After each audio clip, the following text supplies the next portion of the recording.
Und los geht's. Moment. Da sind wir. Controller noch anschmeißen.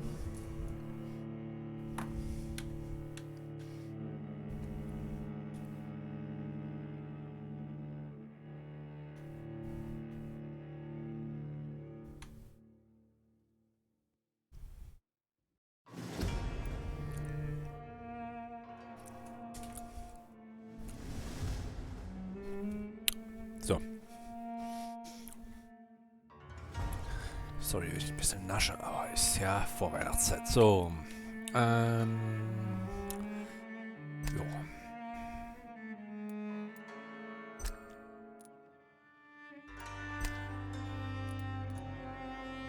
Sieht eigentlich ganz gut aus mit der Lautstärke.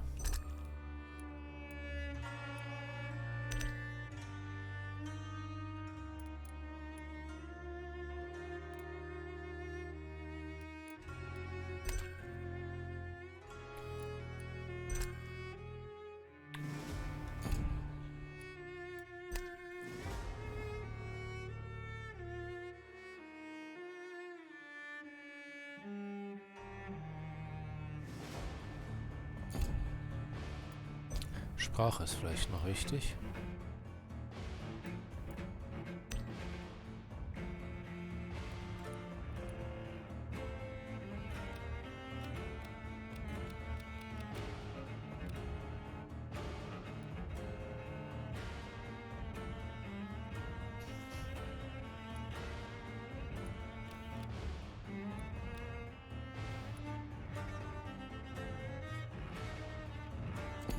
Ich hoffe, das ist jetzt...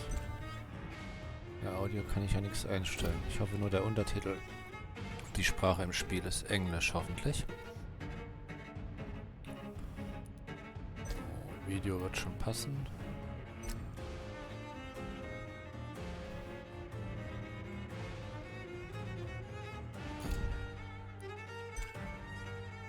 Alles auf hoch, genau. Passt. Fangen wir einfach mal an.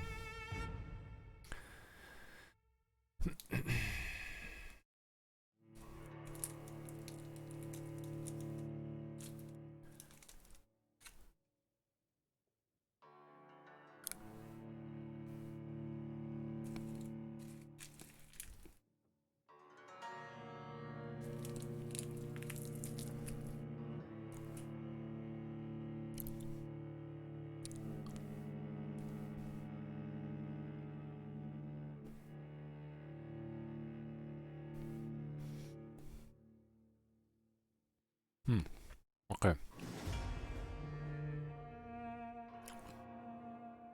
Da ich ja jetzt im Advent immer nur zum Antesten spiele, machen wir das. 12 dreams for the red ist Englisch. queen under crown of stone. 8 voracious beasts born from 8 restless nights. 4 nails piercing the flesh of the sinner. 1 prayer for the summoned, called by this song. 'Tis perhaps the countdown to oblivion for the once proud city of London. 'Tis perchance her inhabitants' last dance alone to face death and pestilence. Confronted by the eerie and unknown, mortals became desperate for answers. A flock's flight makes for an omen, the falling of a star a dire presage. Turning to priests for interpretation when there was no reason to be found. When religion failed, men turned to science.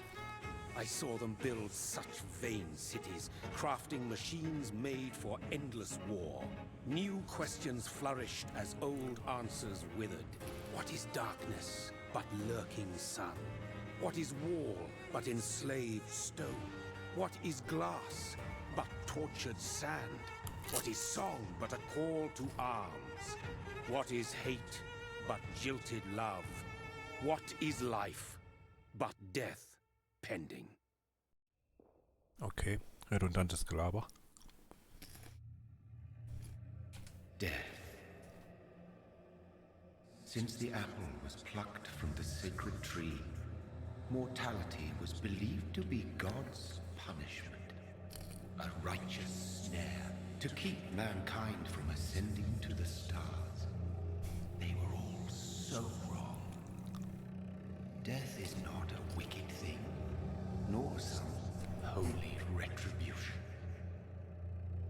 A true punishment would be to never know its sweet kiss. Awaken from the harshness and be born once more.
Thirsty. So thirsty.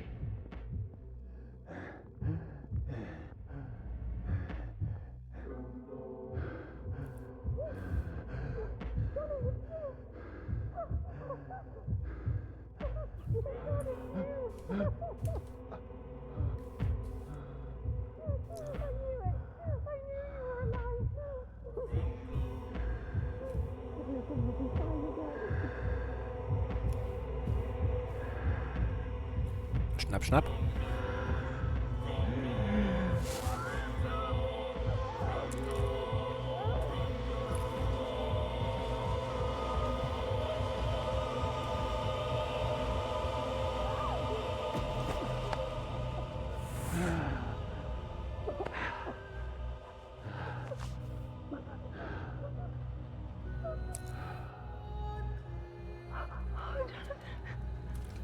My sweet brother. What have you done? Mary! Oh, no. Mary!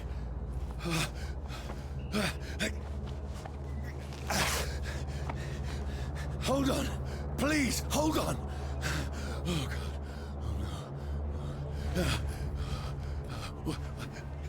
Mary. Mary.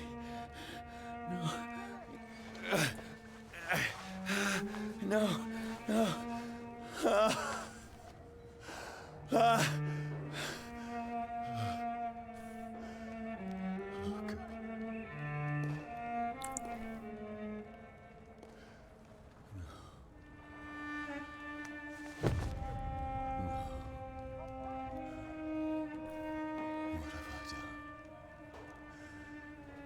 This horror.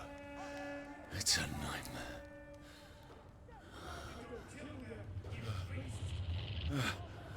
No! Please, a moment, let me explain!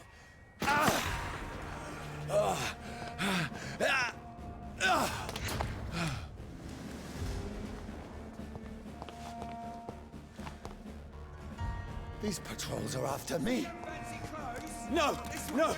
Don't shoot! This is a nightmare. I need to get out of here.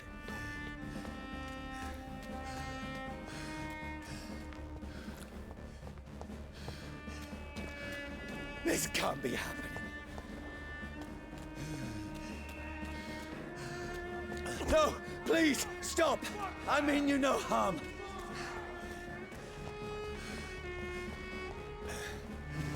Ich versuche hier Tasten zu drücken, aber... Oh, Mary. What have I done? What's all this about? Shit, where'd it go? Now, I can defend myself. Kill the thing! Who are you? Stay back! Sorry, but you left me no choice. Sorry. Okay. Einfach mal mit der Machete abgesäbelt. Sorry.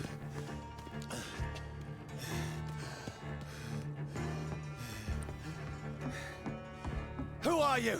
Stupid beast! Wo denn? Ach, hier.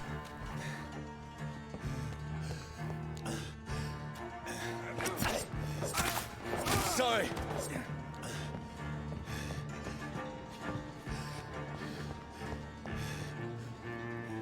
Cool. Okay, das ist nicht so cool. No, please, stop!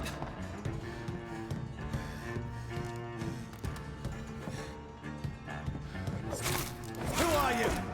There's one of them vermin! What do you want?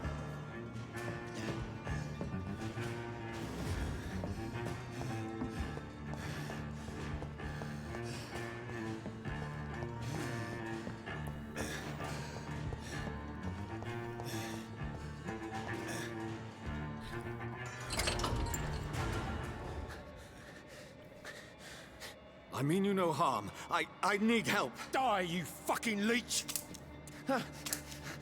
Please, listen to me. I can't make any sense of this. Shut up, beast! Who are you? What is this all about? What in God's name? That'll do the rest of the job. Just leave me.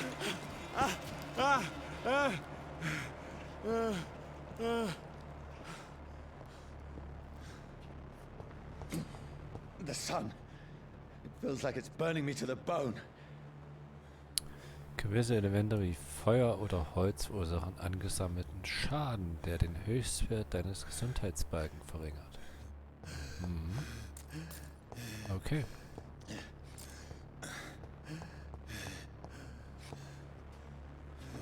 I need to find somewhere to hide.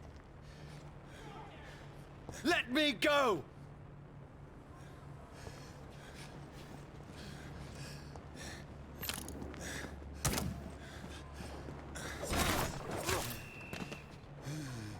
I need to find shelter.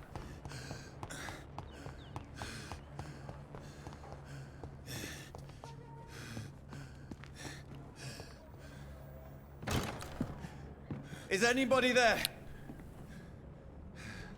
What is this place?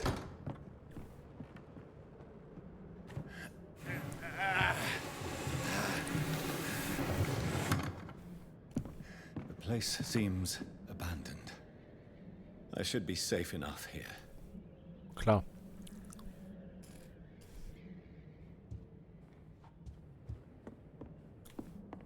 Waren ja gerade nur 10 Leute hinter dir her, die du alle umgebracht hast. Was ist das denn? Das sieht doch nicht gesund aus. Pest oder was?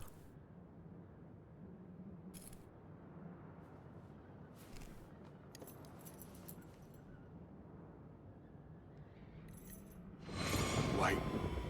This one's dressed up fancy. Let's run through his pockets. Picking the dead's pockets? Are you serious? I've still a rent to pay. He's got no more responsibilities. What's this? Gold watch? Beautiful it is. We fancy it and share the takings. I suppose we are undertakers. Now, give him an Eve.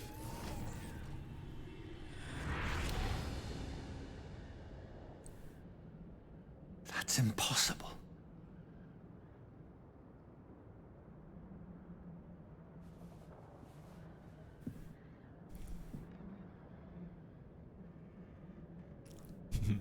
Cool. Undertaker mit Unternehmer übersetzt. Flasche Alkohol. Oh, ist auch cool. ich irgendwie ein Inventar? Ah, hier. Okay. Oh, okay. Quest habe ich noch nicht.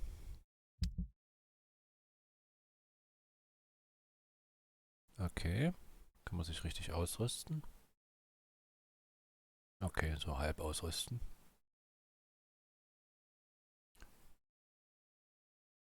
Kraft, Bandstufe, okay. Oh, Waffen gibt's auch.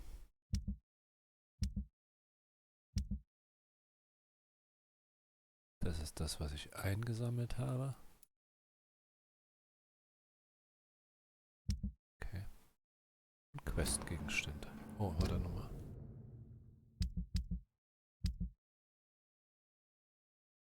Oh, Sammelobjekte, okay. Missionen, im Moment haben wir keine. Oh, mein Gesundheitszustand.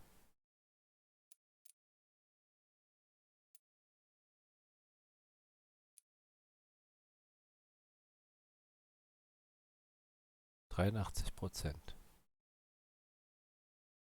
Kritisch bedenklich gesund gereinigt. Stabil.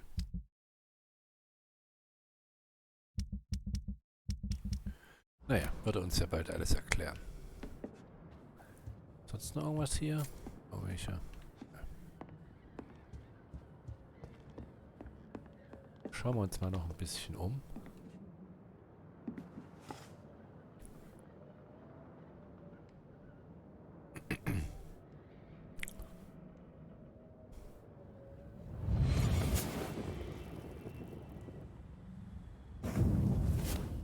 Brother,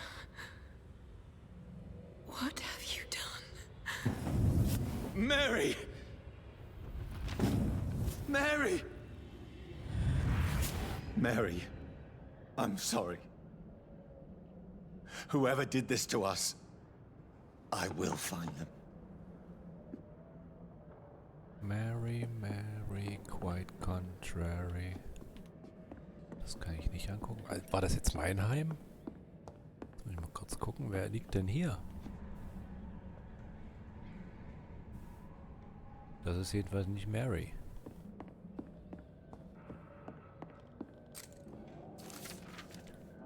Neues Sammelobjekt. Blutsauger fürchten sich nicht vor Sonne oder Feuer und sie verbrennen auch nicht oder werden zu Asche, wenn sie Tageslicht abbekommen. Aber es tut ihnen wirklich höllisch weh. Okay.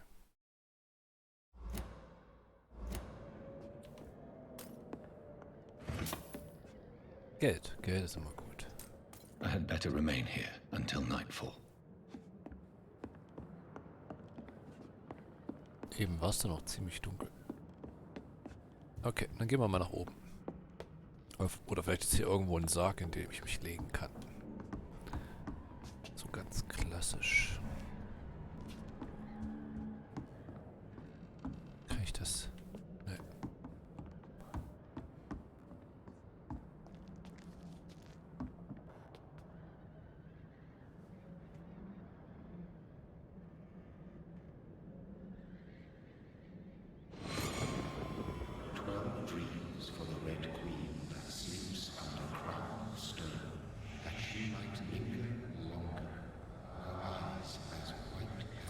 Who goes there?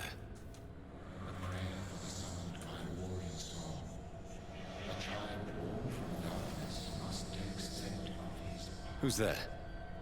Are you referring to me?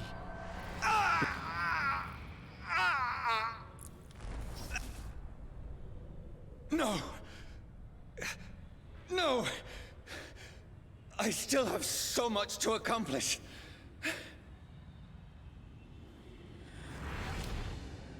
I still have so much left that needs doing.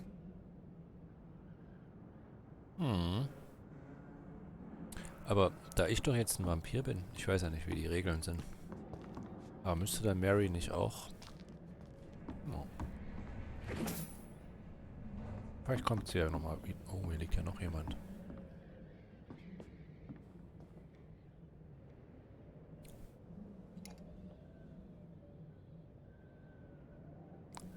Opium.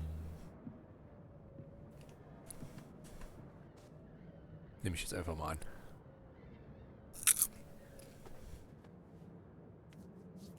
Und eine Knarre.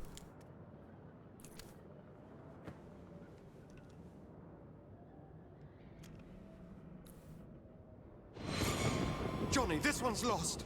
We need to leave. And now! No! There's time. I can save him. That's the enemy coming! The orders are to evacuate the hospital! Done. He'll live. And now what? We fight. Killing is a hell of a lot easier than healing.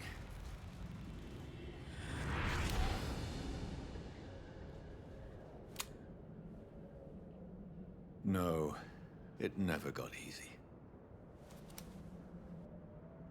Du hast auf dem Weg hierher ganz schön viele umgebracht. 45 Schaden. Zuverlässige Dienstpistole ist die Ordonnanzwaffe der britischen Streitkräfte. Okay.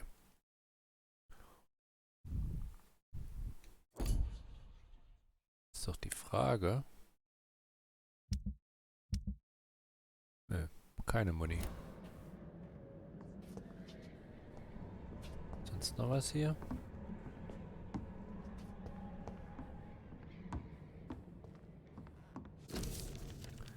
Blutiges Tag. Oh Gott, das ist aber viel zu lesen. Schlecht geschlafen. Becky hat die ganze Nacht lang gehustet. Ich habe mit den Männern im Schaufellader geredet. Sie sagten mir, dass sie überall in London Massengräber graben. Ich ging nach London, um ein paar Lebensmittel und Medikamente zu finden. Keine Züge. Becky hat sich ein paar Stunden nach dem Essen übergeben. Sie ist inzwischen so schwach, dass ich weinen möchte. Die Männer mit dem Schaufellader haben aufgehört, das Massengrab auszuheben. Ich habe letzte Nacht Schreie gehört, als sie oben angegriffen wurden. Becky hat mich eben angefallen. Sie hat mich von der Treppe aus angesprungen und hat versucht, mich zu beißen. Wow. Ich musste sie schlagen und sie hat zurückgeschlagen. Ich bin nach oben geflüchtet und habe mich im Schlafzimmer eingesperrt. Ich höre sie jetzt unten jammern und etwas murmeln. Ich habe die Waffe geholt, die ich seit dem Krieg zum Schutz des Hauses über den Zimmerdecke versteckt hatte.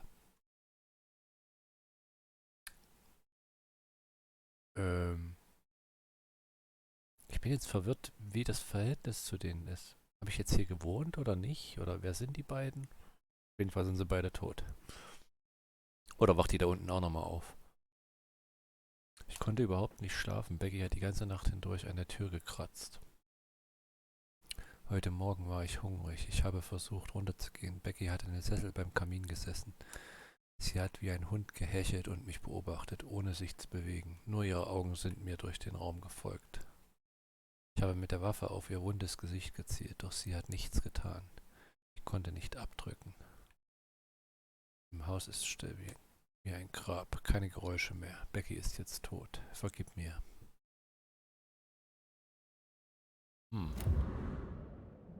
Okay.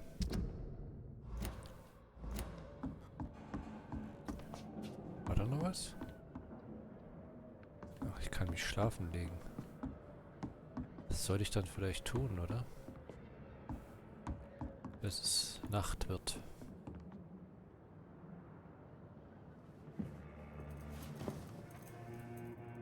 This makes no sense. None of it. No sense at all.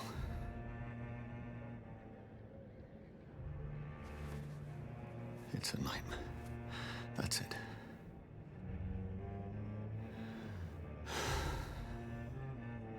Zieh dir mal andere Klamotten an.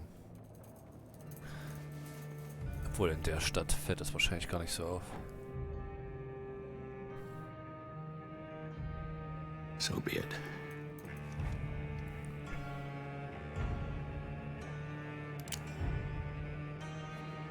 What? Ja, du musst schon den Kopf nehmen. Das wird nix. Rational thinking only.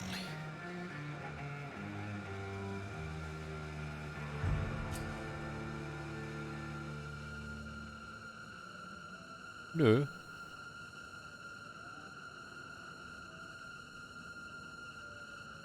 Mal gucken, wie lange er durchhält. Aber der Ton ist schon nervig. Ja, okay, komm.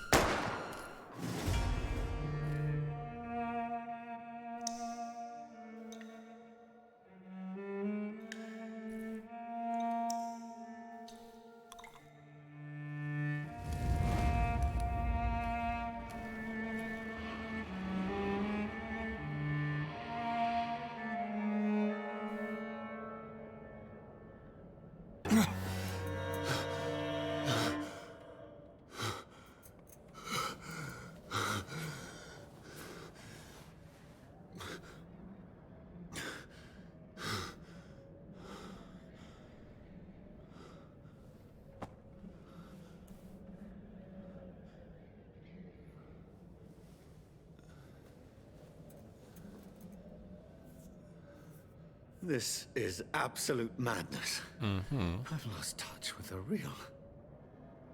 Madness it is, as mad as the moon, contains blinding sunlight into a glowing reflection.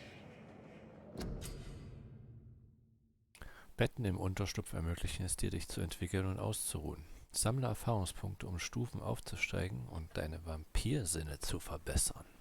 Mhm. Autophagie. Beginne mit der Auswahl der verfügbaren Fähigkeit Autophagie. Das ist ja wahrscheinlich die hier. Du verbrauchst dein eigenes Blut, um deinen normalen und angesammelten Schaden sofort zu heilen.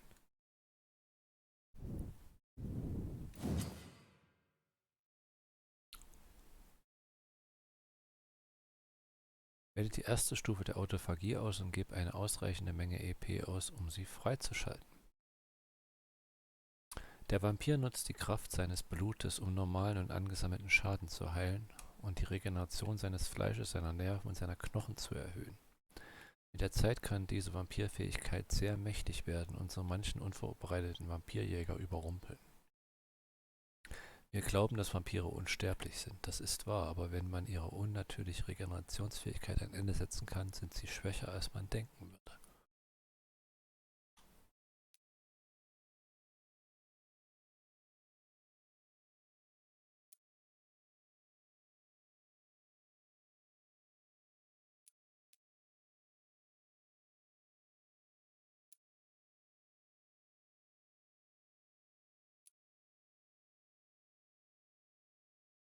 Okay, wieso sollte man denn das obere nehmen und nicht das untere? Du gibst mehr Blut, um dich sofort zu heilen und zusätzlich deine Gesundheitsregeneration zu erhöhen. Du tauschst die sofortige Heilung gegen eine bessere Regeneration. Aber hier habe ich doch beides. Hier habe ich... Oder? Ach, mehr Heilung und... Ja, okay, hat man ein bisschen mehr Heilung.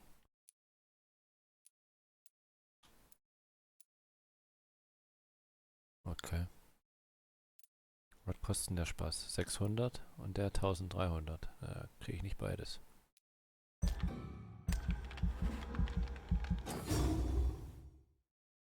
Cool. Du bist eine Stufe aufgestiegen und fühlst dich stärker. Das ist doch schön. Das freut mich doch. Du hast genügend EP, um eine Angriffsfähigkeit freizuschalten. Wähle eine aus und schalte sie frei. Okay. Klauen. Ein Schlag mit kurzer Reichweite, der alle Lebewesen vor dir aufschlitzt. Cool. Du wirfst einen Speer aus Blut, der Gegner vor dir durchbohren kann. Ja, da ich halt diese Machete habe, ist vielleicht irgendwas Fernkampfmäßiges besser. Aber das kostet mich Blut. Das heißt, wäre ich denn auch schwächer?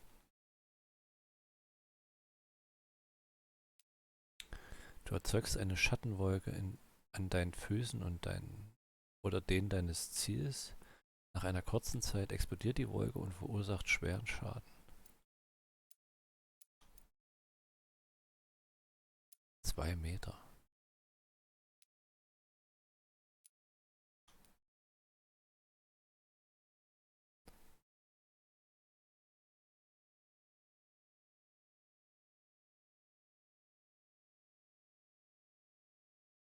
Ich kann mir jetzt nichts darunter vorstellen, das ist das Problem. Und hier weiß ich nicht, was das mit den 190 Blut zu bedeuten hat.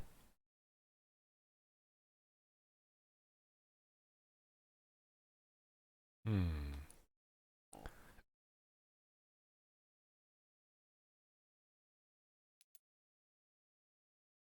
220 Schaden, kürzere Abklingzeit. Die ist zwar die langweiligste, aber ich habe ja auch die Machete. Ich versuche den mal. Ich versuche den mal. 1000 kostet der. Wie kosten die?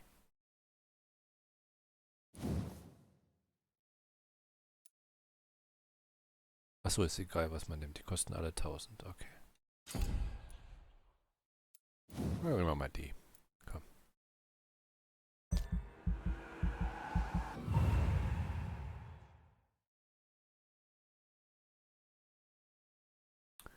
Wie setze ich den jetzt ein?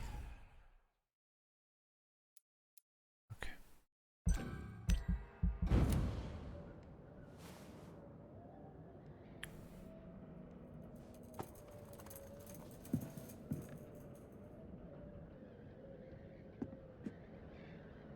That voice in my head. If I'm not mad, then it must belong to the one who made me what I am. I must find him to understand what I have become.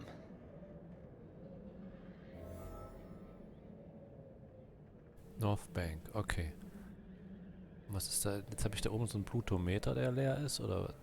Ja, der leer ist.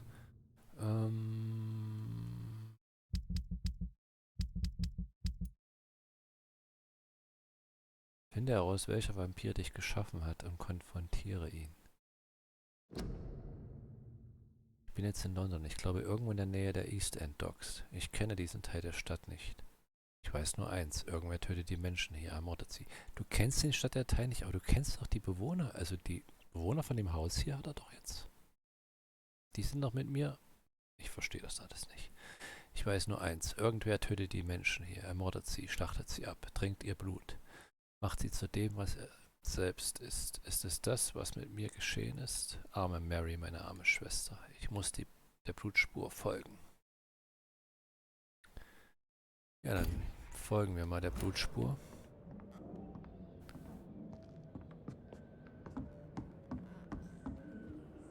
Achso, ich wollte noch rausfinden. Okay. Steuerung und so. Wie setze ich dann das jetzt mit dem Nebel ein? Ah, RB. LB heilen oder was? Und RB diese komische Kraft da einsetzen.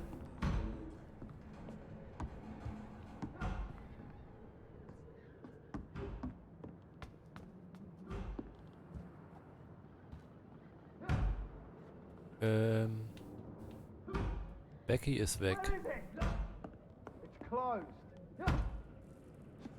These people want me dead. I need to leave now. Ja, dann gehen wir mal, ne?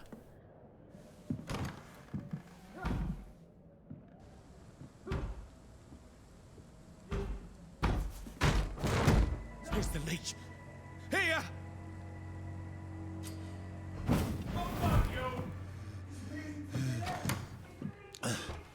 Cooler Trick. My head's spinning. Oi! Come out, you coward! Clever fucking beast! Nebenwaffen können durch Drücken von Y verwendet werden. Mit ihnen kannst du spezielle Angriffe ausführen, die Ausdauer verbrauchen. Okay.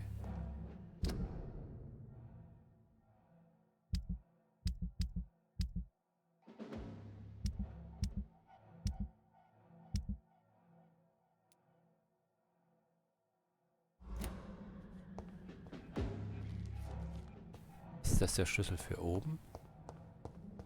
Let's see. I cannot enter.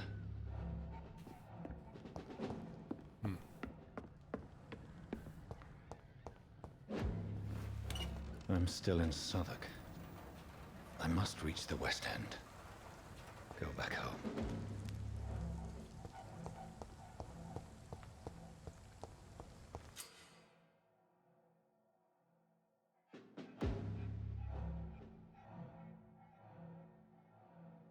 Die, vermin!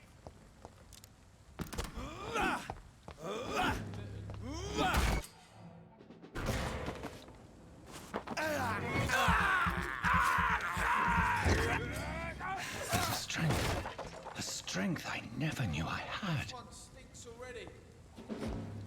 Ah, so sammle ich Blut und dann kann ich dann... Okay. It's dead, all right. There's one of them.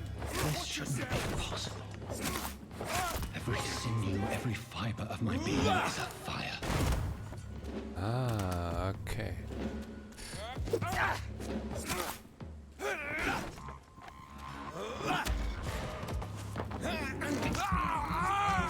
I feel like a child learning the limits of my body.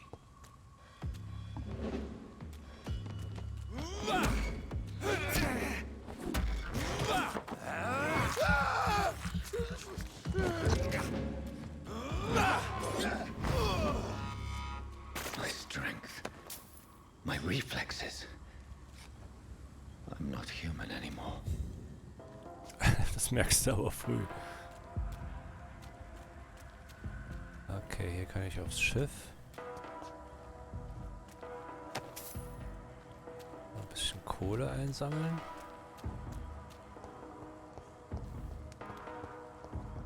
Die Frage, ob ich aufs Schiff soll. Da geht's weiter. Okay, dann gehe ich erstmal aufs Schiff.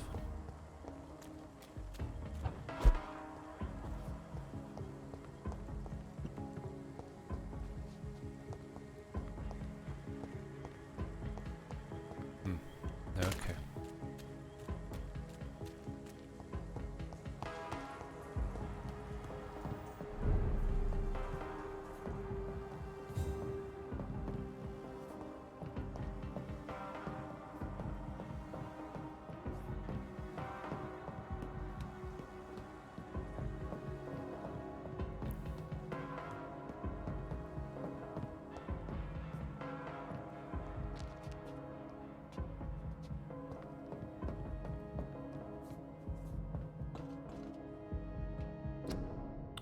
König und Vaterland brauchen Sie. Schließen Sie sich den britischen Truppen an und helfen Sie unseren tapferen Jungs an der Front. Ja, ganz bestimmt nicht.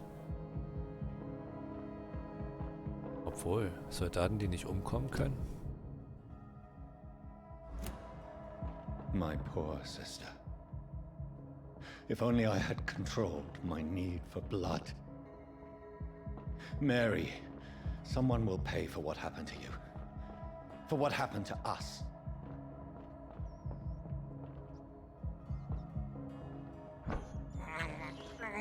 This is despicable. Ja, egal. So eine kleine Ratte. Ist doch besser als Menschen. Hier noch ein bisschen Kohle. I have this thirst for blood. It's locked. Noch eine Ratte? Da ist mein Blutometer voll.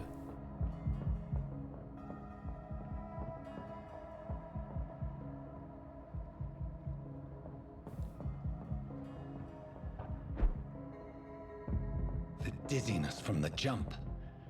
I can now control it. Das ist doch cool.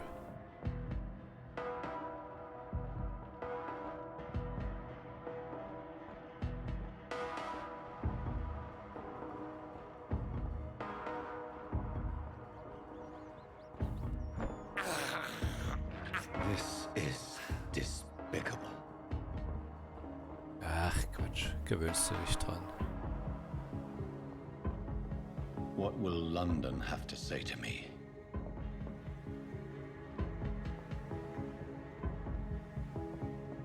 I've so many questions unanswered.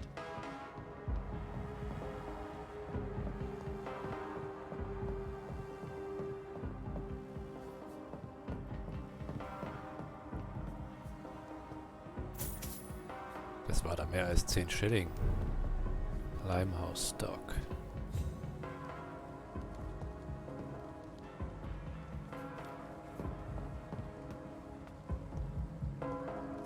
Another corpse. the very streets of London become a mausoleum. Ja, wenn dann noch mehr so Leute wie du rumlaufen.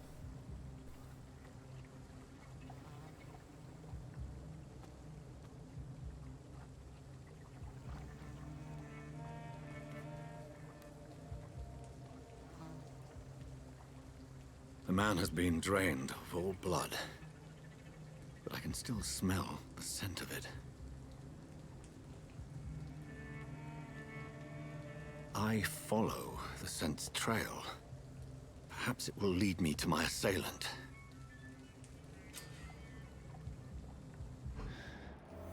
Fresh blood. The smell is so strong.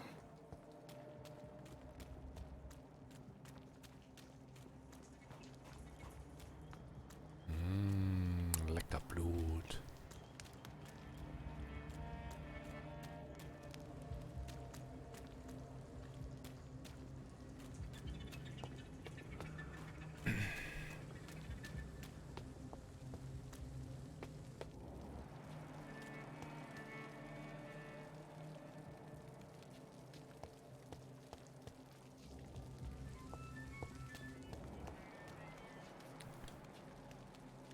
Where has everyone gone?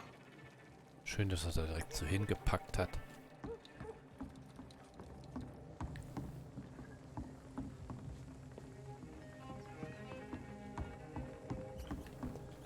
Nee, Mäuschen brauche ich gerade nicht.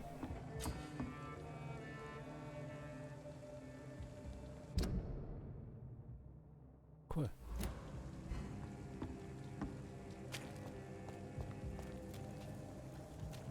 Ich soll wahrscheinlich erstmal dahin. Hier wird jetzt nichts sein. Schauen wir erstmal den Unterschlupf. Schlupfi, Schlupfi.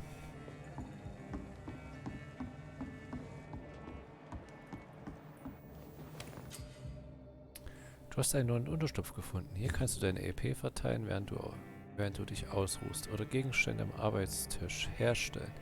Ja, 500 EP ist jetzt nicht so viel.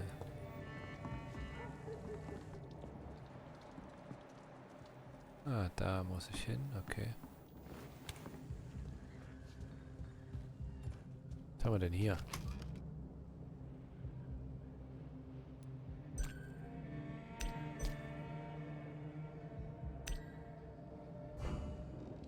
Was heißt das jetzt? Wie habe ich denn jetzt?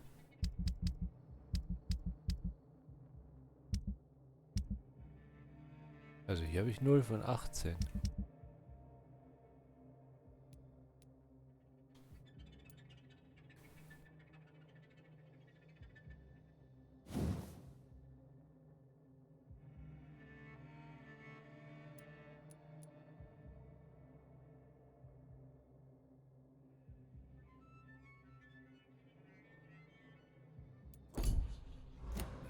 Okay.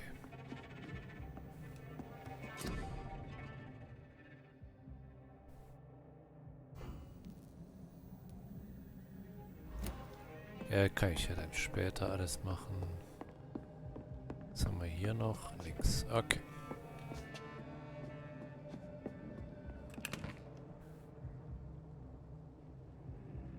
Dann kann ich da wahrscheinlich irgendeine Waffe mit herstellen mit den Dingen. Okay.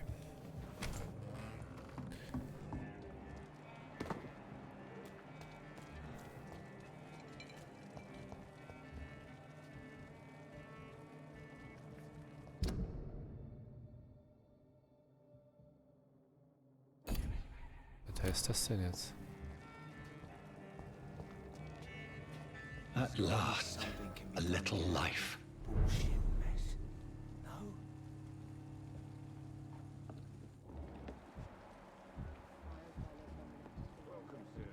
Whoever he may be, the killer recently entered this bar. Maybe some of the locals saw him. So wie du aussiehst, müsst du jetzt mit denen reden? Hello, sir. Are you all right? Ja. Is there any way I can help you? I don't know. Maybe you could just talk to me. Maybe you prefer to speak with Tom then. He's more agreeable talking to strangers.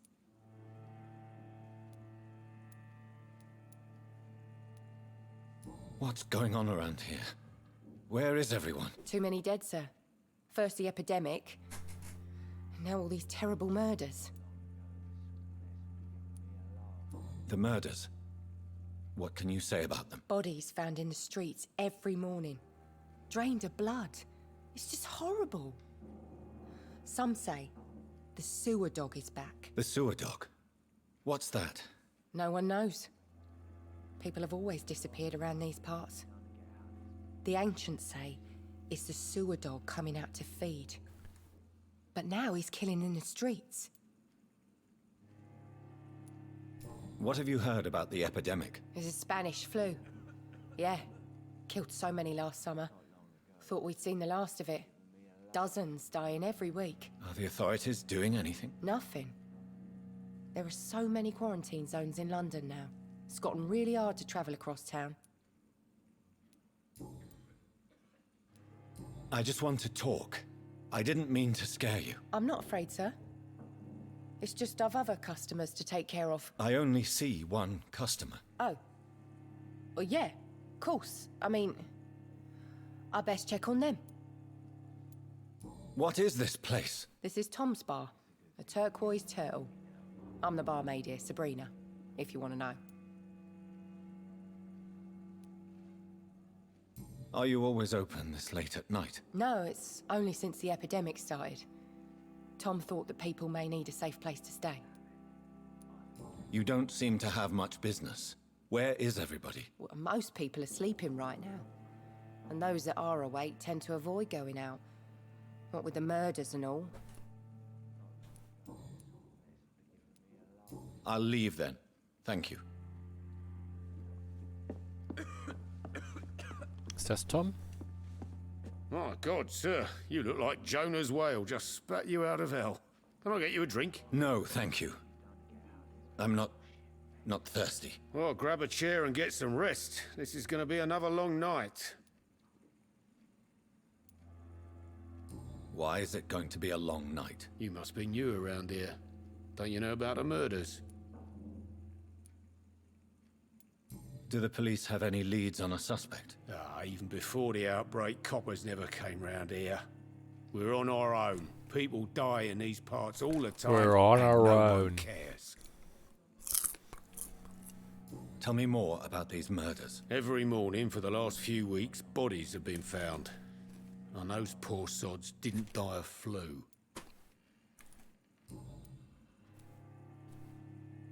Where am I? Where is this place? You're at my bar, sir, the Turquoise Turtle. The last ray of light in this dangerous part of town. Aren't you scared? Scared of what? All the bad shit happens out on the foggy streets. And I never go outside. So you're open all night? Yep. Figured people might need a place to rest in these dark times. I'm looking for someone who might have passed through here recently. Wondered if you might help. It's been quiet tonight. The only other person I've seen went straight up to his room. Thought it was kind of rude, actually. You mean he's still here? Well, yeah. He paid for the entire week.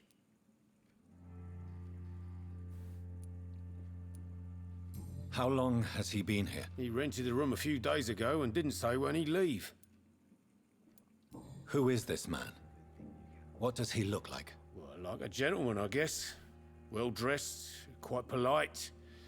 A professor or something fancy like that. Always writing, reading notes. I need to meet this man. I have questions. Just climb the stairs and knock on the first door. I heard him open his window, so I guess he's still awake. And, Yes? no funny business. You hear me? This is a respectable establishment. Kann ich mir trotzdem was zu trinken bestellen? Nur um nicht wie ein Vampir auszusehen. Good evening, sir. I wondered if I could ask for your help. Wow, you look like you need a drink. Yes. I apologize for my outfit. It's been a long night. Been there, seen that. Don't worry, things can only get worse. What's going on around here? It's like everybody is hiding. You must be new here. Have you not heard about the murders? Everybody fears the return of the sewer dog. Who is this sewer dog? It's the local bogeyman. Convenient answer for every crime that happened for decades. You murdered someone, blame the sewer dog, eh? You make it sound like it's a fairy tale. People will always believe in monsters. It's easier than accepting their own darkness. We can all be monsters. That's deep. Has anybody entered the bar recently? Can't say. Sorry. I spent the night making love to that gorgeous bottle, see? This is important, sir. Are you sure no one has come in here in the last few hours? I don't know and I don't care. This is a free country. People still have the right to come and go, don't they? I'll leave you to your bottle then. Your gorgeous bottle. The gorgeous bottle. I live long enough to see them wet boot boys get what's coming to them. Okay.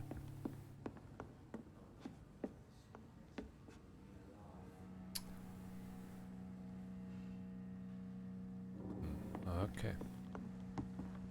Ja, dann gehen wir mal nach oben, würde ich sagen. Kann ich die benutzen? Nee.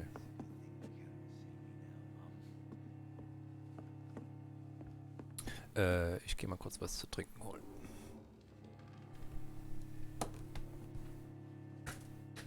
Damn it. I think drink no longer They stirs didn't me. deserve this.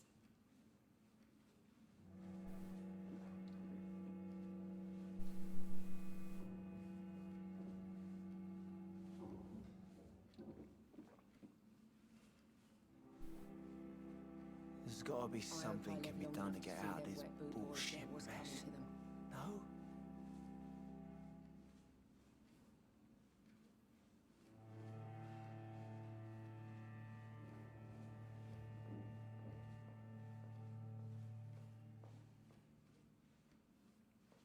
I think I'm Not losing long my ago, mind. this sort of mess would have given me I a should laugh. just run as far away from this place as I can.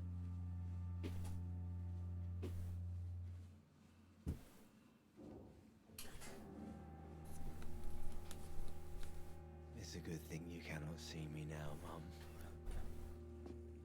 Okay. Gorgeous bottle. Poor Jack. He didn't deserve this. This is no place for you.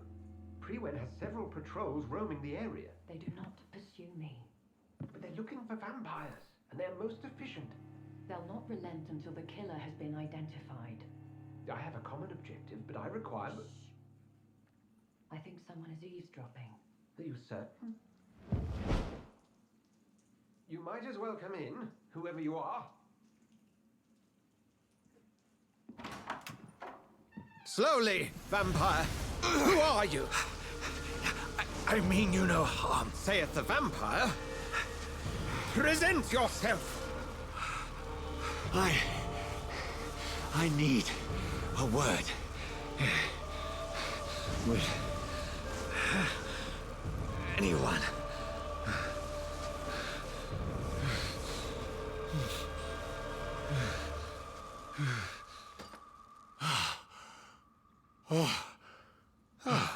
Well, that's something I can do for you.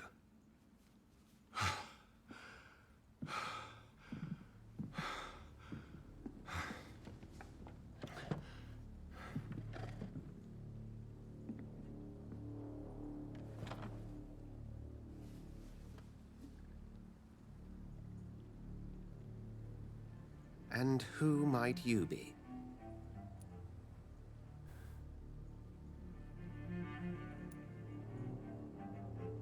I'm not sure that I know anymore. Might I at least learn the reason of your presence? That's none of your concern. Ja. Hey. Sir, you have entered my room in the middle Ich of wollte the gerade night, sagen, irgendwas pale as musst a du schon corpse and erzählen. shaking like a tree. So please, indulge me. Someone is molesting people. In fact, killing them. Biting them. The calling card of a vampire. Like you.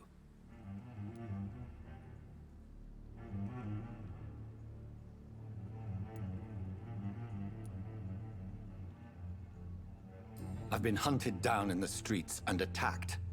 I'm a victim here too. I believe you. Then if you are not a vampire, who or what are you? Dr. Edgar Swansea of the Brotherhood of St. Paul. I'm performing an independent investigation here in an attempt to understand precisely what is going on.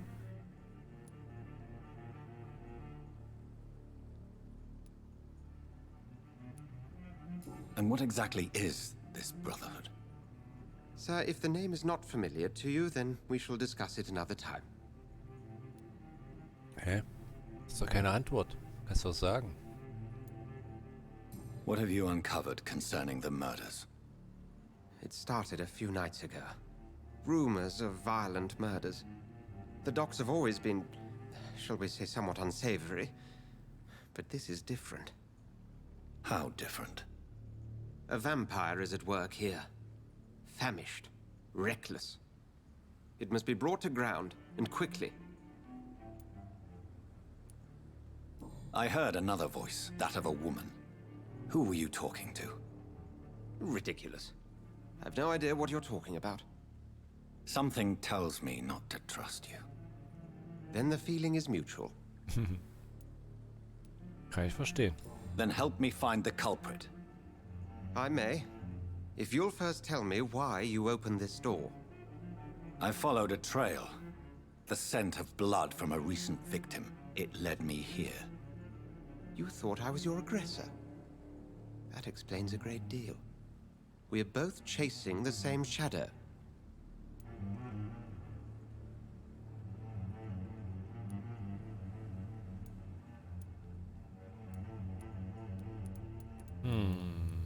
Bin mir nicht sicher. Perhaps. This is all new to me. I'm not even certain what I'm looking for. You should let me handle this affair. You've no idea what you're up against. No. I will find the monster. He is mine. How will you do any better than I? But then let me ask you this. What are your intentions if you find the killer?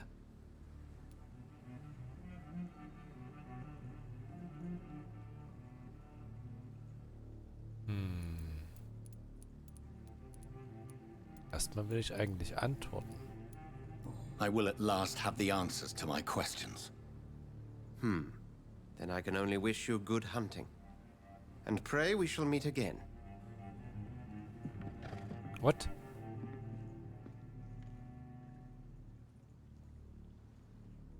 Can I have some privacy, please? Nee, Would you be so kind as to leave the room? Mist. Go hunt your shadow. Das hat mir jetzt gar nichts gebracht. Wo ist denn Mrs.?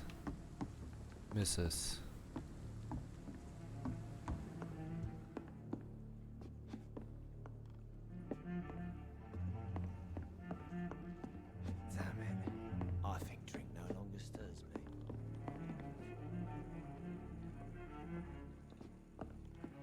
I cannot enter. Was mache ich denn da jetzt? If Swansea is not my attacker, it means somebody else came here tonight. Someone must know something. Welcome back. Did you find what you were after? I can't say I have. Are you sure no one else came into your bar before I arrived? Hey, I told you, you were the only other stranger I've had.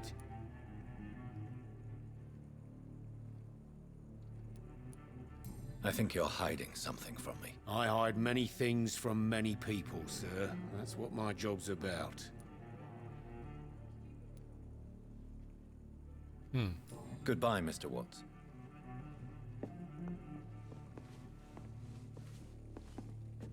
Evening, sir. Can I help you? I have a few questions for you. Well, if you must.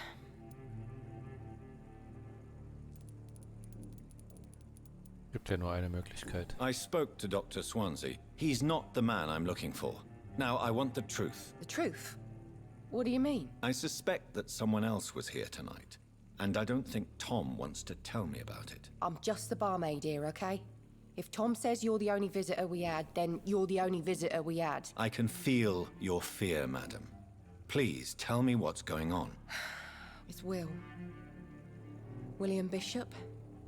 He came in here earlier tonight and he... Well, I thought he was going to clock someone. Why are you so afraid? I mean, his skin. His hands.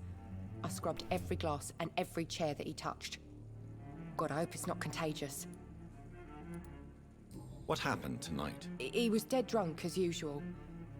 But my God, his eyes. His face. He must have caught something awful. He shouted and cried. It was terrible. Tell me about this William Bishop. Will was a sailor who worked at the cannon factory before he lost that job. A nice bloke, really. He's never been violent.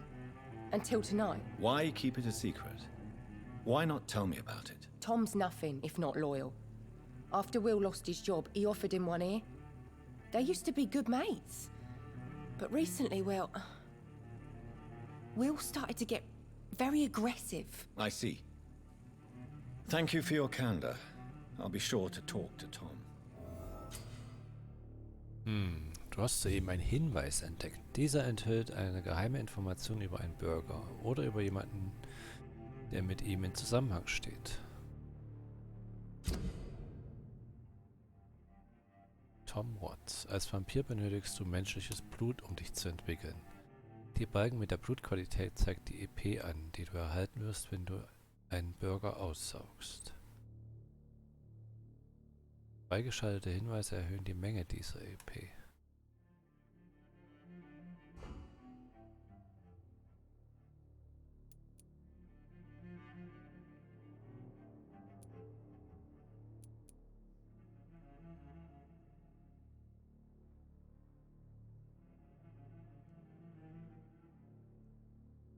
Okay.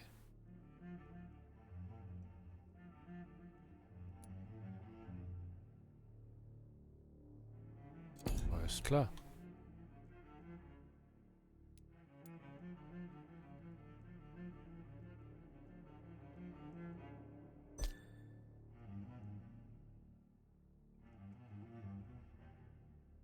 Verlust der Blutqualität, weil er besoffen ist oder was?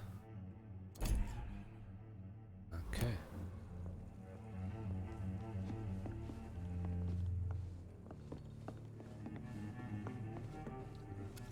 Hello, sir. May I disturb you again? And you're still ugly as sin. I'll leave you to your bottle then. I should just run as far away from this place as I can. You again. What can I do for you? Als Vampir kannst du einen Bürger mit Hilfe eines Gefundenen dazu bringen, Informationen preiszugeben. Tom, talk to me about the visit from your old friend, William. Yes, Will came by tonight, but he's not my friend anymore. Who is he? William? Just an old sailor who loves his gin too much. He worked for years at the cannon factory before it closed. Is he dangerous? Yeah. Like many drunks, he's all bark and no bite. He can barely stand up most of the time.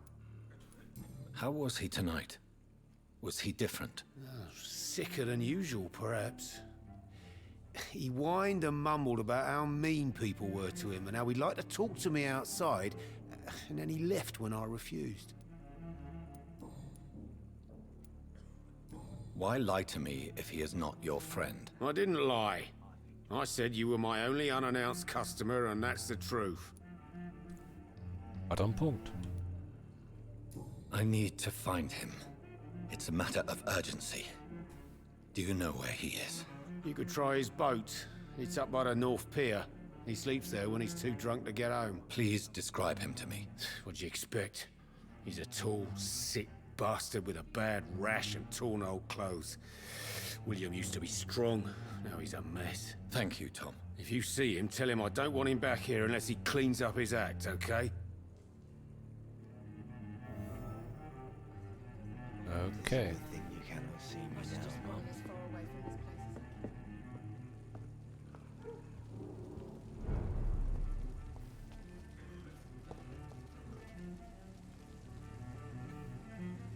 Boote. Oh, da ist auch was. I will get to the bottom of this intrigue. Briten arbeiten Hand in Hand. Wir suchen Arbeiter, die technische oder verwandte Berufe gelernt haben. Melden Sie sich noch heute freiwillig für die Rüstungsindustrie.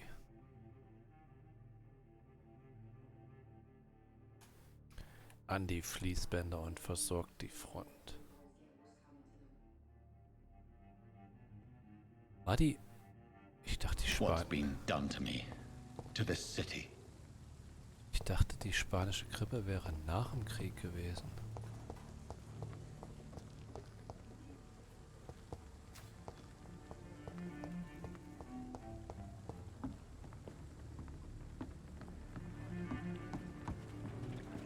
Da ist er.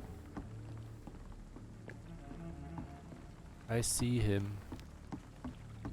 Hello, Will. The body is still warm. This man has just been drained of blood.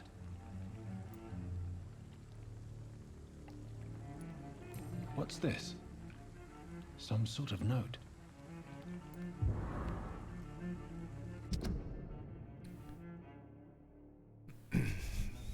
Mehrere Tote bei den Dogs. Wir glauben, dass ein dreckiger Blutsauger seine Finger im Spiel hat. Finde das Biest. Schaltet es aus, und zwar schnell. Achtung, laut jüngsten Berichten ist der Vampir äußerst brutal. Nähert euch nur mit größter Vorsicht. Ich weiß, dass wir in diesem Teil der Stadt zu wenige Männer haben, doch schickt keine Anfänger los, um der Sache nachzugehen. Wenn ich recht habe, tötet dieser Wilde jede Nacht. Sucht wie immer zuerst verlassene Orte ab, also alte Häuser, Keller, die Kanalisation oder Lagerhallen. Vernichtet den Blutsaugerbrüder. Okay. These men, they're a company of professional vampire hunters. This corpse has been dried of its blood, just like the previous victim. This man was armed. He tried to defend himself. Blood and empty gin bottles. This bishop fellow is something of a heavy drinker. There are blood splats on the other side of the canal. I must reach that barge.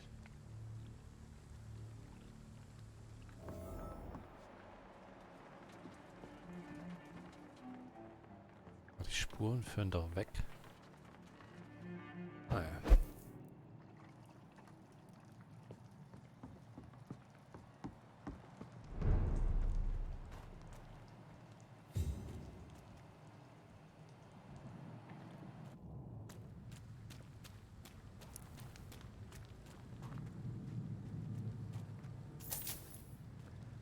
Noch ein bisschen Kohle. Ein bisschen Aluminiumpulver. Wofür auch immer man das später braucht.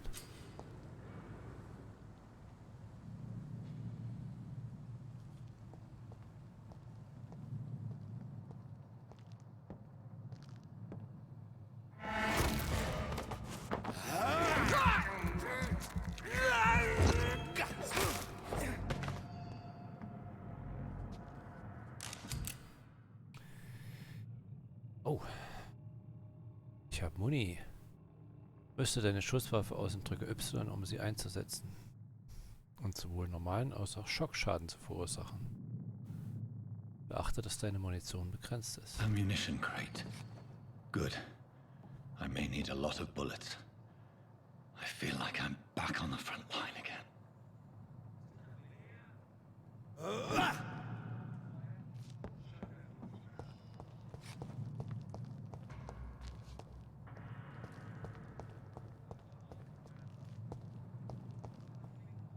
Jetzt muss ich auch mal...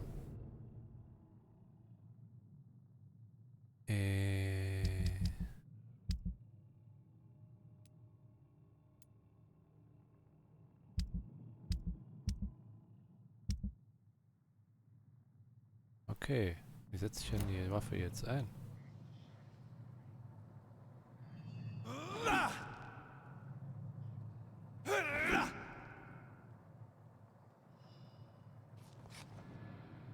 Okay.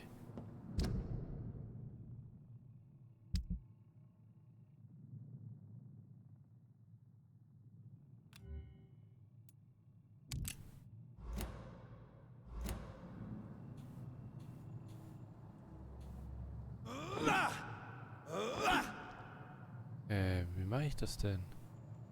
Oder muss ich... Hä? Das verstehe ich jetzt nicht. Das verstehe ich jetzt nicht.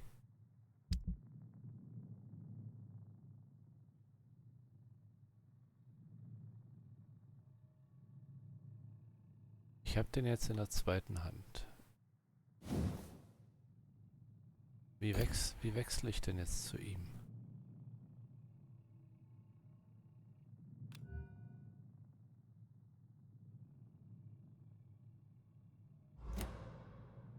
Check ich nicht.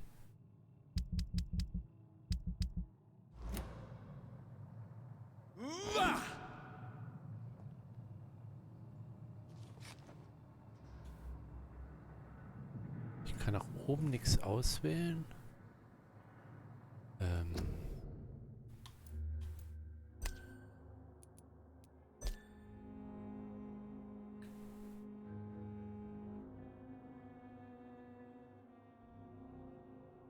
Nebenwaffe wechseln. Okay.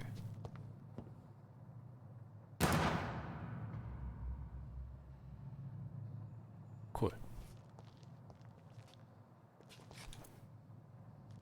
Okay. Behalten wir erstmal den Karte des Gegners. Drücke L, um Gegner in deiner Nähe zu finden und ihre Karten anzuzeigen. Okay.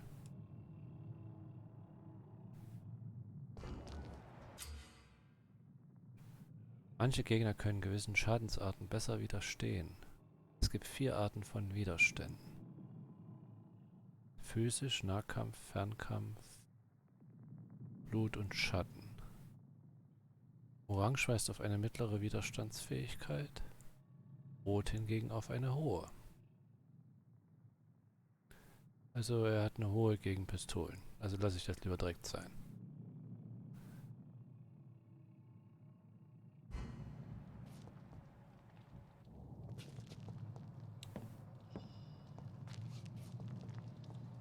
Also wenn ich jetzt Blutscheiß anwende, dann ist doch alles gut, oder?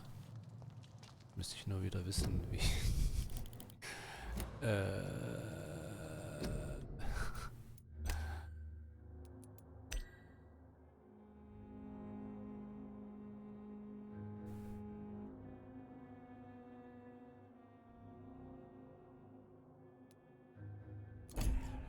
RP war das, glaube ich, oder?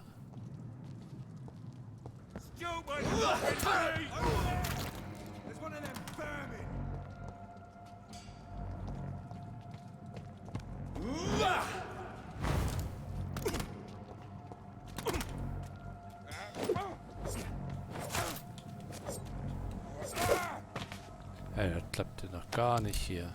Ich mit der Steuerung.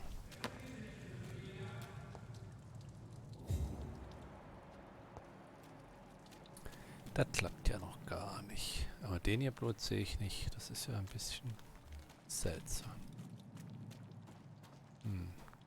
Okay. Wenn man sie lebendig verbrennt. Ah, da oben.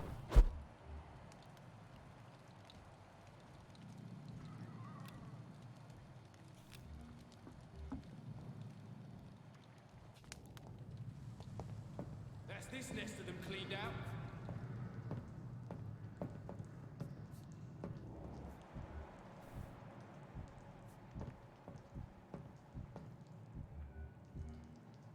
We won't see any of these bastards back here again.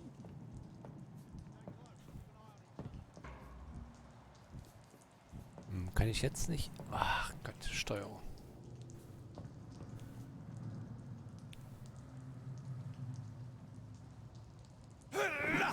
Get them weapons ready! We found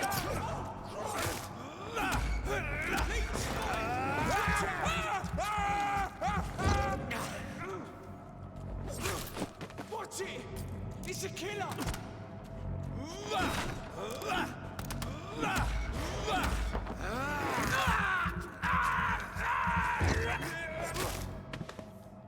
Irgendwie haben sie ja recht.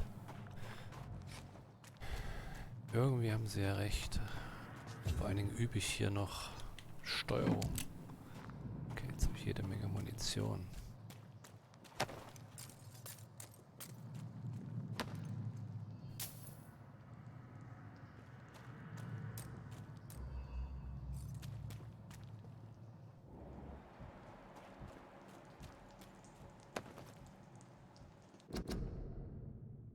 Neue Praktiken, neue Taktiken. Ja, okay.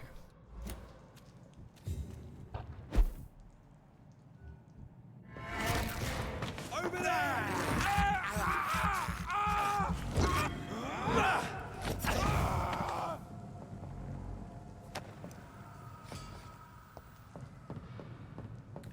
Vielleicht hätte ich ihn erst schocken und dann...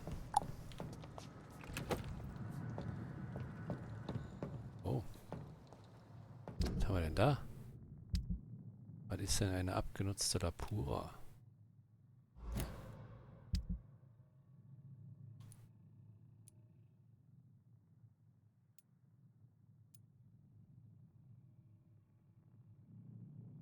Tja, da müsste ich jetzt aber Muni für, die ich nicht habe wahrscheinlich. Natürlich nicht.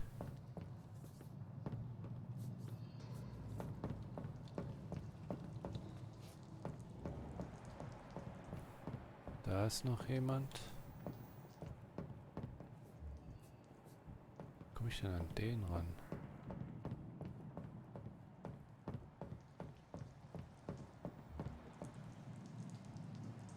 Also jeglichen Fernkampf-Scheiß kann ich bei dem vergessen. Wo ist er denn?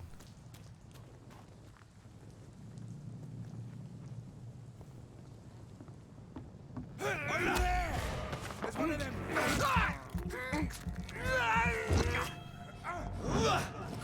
Vermin!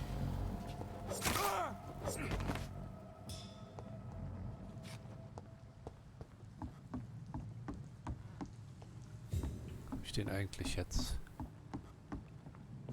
Ah, okay, da war nichts zu looten. Da geht's jedenfalls weiter.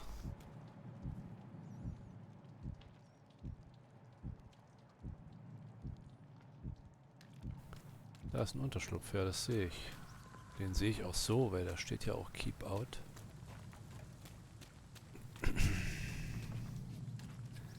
Damit da nur ich reingehe. Und nicht irgendwelche Vampirjäger.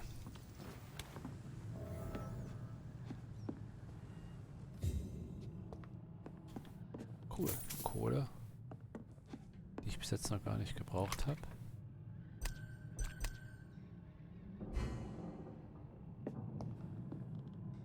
Ja, es steht immer alles auffüllen, aber...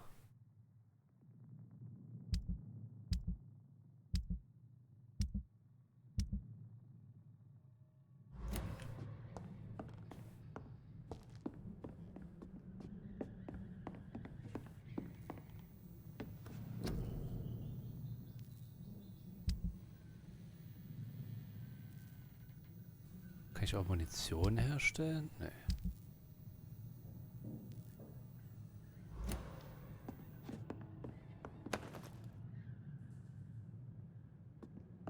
Noch ein Griff und eine Bleiplatte. Ich denke mal, das wird erst später erklärt.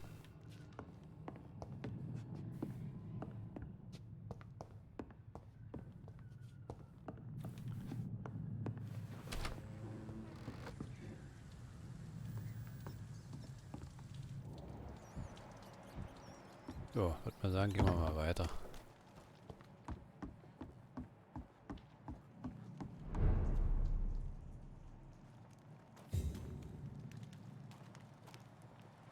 Da riecht's auch nach Blut. Fresh blood. The whole building reeks of it. The scent is so strong it makes me dizzy.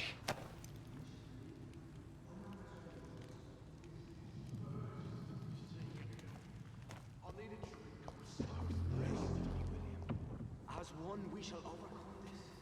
We've done it before. No. I had a drink outside tonight already and it did not. Rüste eine zweieinige Waffe aus und drücke Y, um ihre Spezialfähigkeit zu nutzen. Mit der Sense können zum Beispiel Angriffe pariert werden und wenn es richtig und ausgeführt, Gegner schweren Blockschaden erleiden.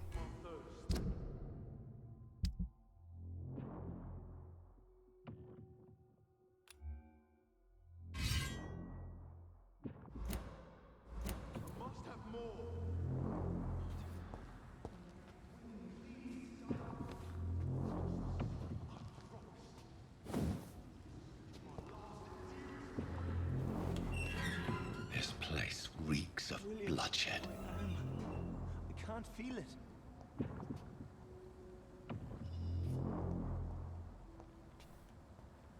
Will please. Oh, ich kann die Tasten nicht mehr benutzen, also... This creature is bedeviled. I must put it down.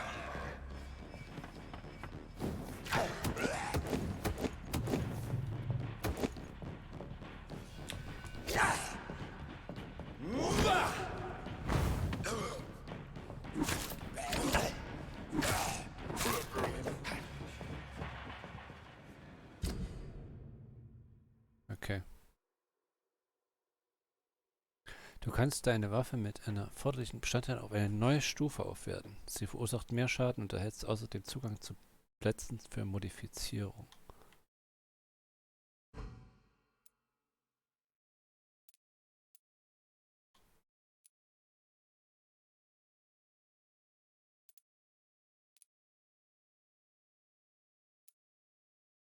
Verursacht jetzt 10 mehr Schaden, okay.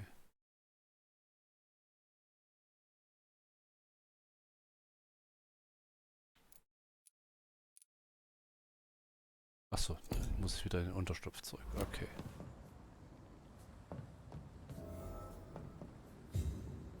Ja, ich würde gerne das Opfer überprüfen, aber...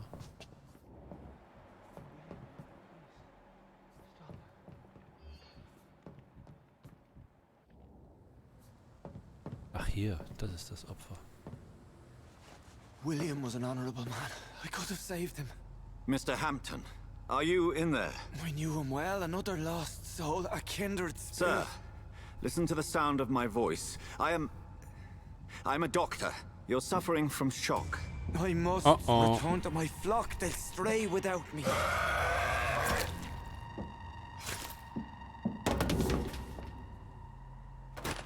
Remember, certain skulls are every bit as resistant as we are. Who are you? What do you mean by Skal? You truly are a newborn. I should have realized. Wait. You are the woman from the bar. Are you... like me? Can you help me? I believe, sir, I already have. Ups.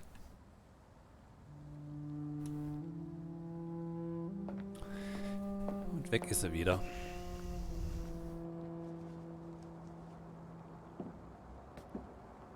By George and the Saints, you've solved the mystery of these terrible murders. Wo kommt der denn her? Patience, good fellows, I've come to offer help. Just give me a moment to secure my boat. We can leave this awful place. William was not the evil man they claimed. He was just taken by the thirst. He needed his drink. This man requires medical attention. We'll see he gets to the nearest hospital. No, please, I must tend to my fold. My flock needs me. There, sir. Go with the good Dr. Swansea. He's resourceful, and I'm sure he'll take good care of you. You'd best come as well. The sun is soon to rise, and you'll need a place to rest. I just need a moment. If I can learn something about what has happened to William, I'll be a step closer to understanding what happened to me.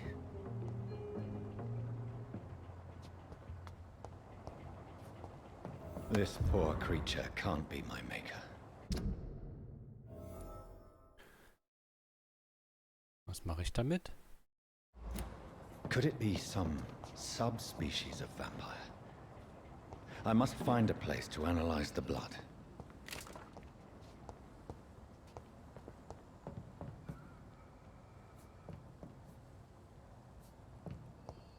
Okay, hier komme ich eh nicht mehr weg. Alles klar.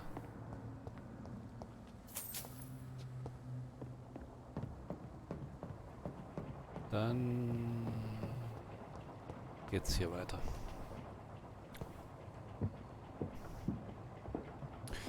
Und besorg dir mal ein paar Klamotten. Du kannst ja nicht die ganze Zeit mit dem blutigen Shirt rumlaufen.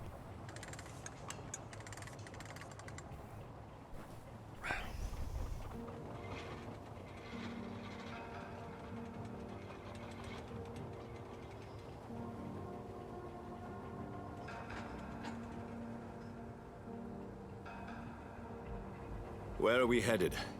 We're on our way to the Pembroke Hospital. It's just across the canal. They'll have a bed for poor Mr. Hampton. William was... What manner of creature was he? Predator, prey, villain, and victim. Who can say? The important thing is that he's been stopped. Duly noted. And the woman? What... Who is she? What woman? Oh, don't play me for a fool. You used me to locate that skull. You must know who she is. And I thought you a gentleman. You shouldn't talk about a lady behind her back, but I will tell you she values her privacy. Were London as peaceful as she appears from the middle of the canal? If only that were the reality of the situation. To be honest, I've always tried to avoid this part of town. Pembroke Hospital is the last bastion between the rest of London and the epidemic. The flu has decimated the East End and the war still rages. Welcome to the front lines of a plague. This is where you work, Dr. Swansea? I am the administrator of Pembroke Hospital. I thought you were here in service of your mysterious order, the Brotherhood of... Of St. Paul's Stole, yes. But first and foremost, I'm a man of science. A physician, like yourself, Dr. Reed. How do you know who I am? No need for modesty. You are Dr. Jonathan Reed. A surgeon of some caliber and renown, if I'm not mistaken. You are correct, sir. I knew it! I had my suspicions. But when you took the blood sample from the corpse of poor William, I was certain. Dr. Reed. Marvelous. Have we met? I attended 3 of your seminars before the war. I have the utmost admiration for your research. And what a turn of fate. England's most esteemed blood specialist returns to London a vampire. That word, again. From a so-called man of science. I understand. Traditionally, the role of science is to refute myth, but when myth walks among us, the Brotherhood of St. Paul has dedicated its purpose to their study. There's so much for you to learn. Of that, you are right. Well, then let me be blunt. Join my staff at Pembroke Hospital. As a physician. I suspect you'll not find a better post of employment to contemplate your predicament. This is sudden. I was returning home to see my sickly mother. But alas, that was before contracting this... affliction. Dr. Reed, take a moment to consider. The post would be for the night shift, providing a good explanation for your absence during daylight hours. You'll be adequately reimbursed, and have a place to hide. I even had the forethought to bring some clean clothes. Das ist gut. So, what do you say? It seems I have little choice, but yours is a generous offer, so I thank you. Brilliant! Oh, Jonathan, this is one for the book, and the beginning of a beautiful friendship.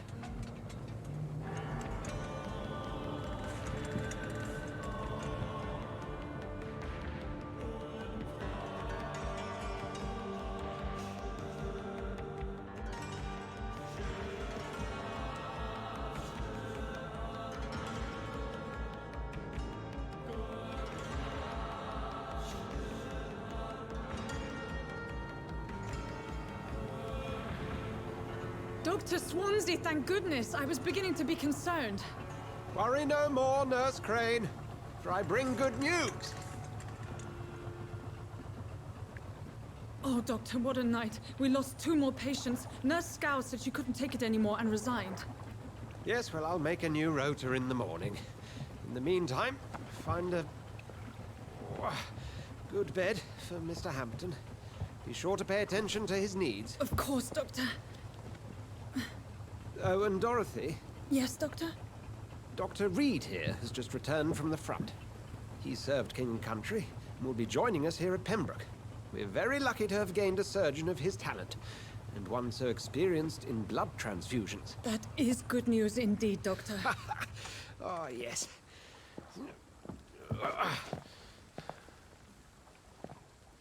Here at Pembroke, it's not what we have, but what we haven't. It's only thanks to Nurse Crane and the staff that our ship doesn't sink. If you have any questions, just ask her. Duly noted. Thank you. Your assistance is required, Dr. Swansea, immediately. Welcome aboard, Jonathan. We'll catch up after my rounds. Coming, Nurse Crane. I'm coming.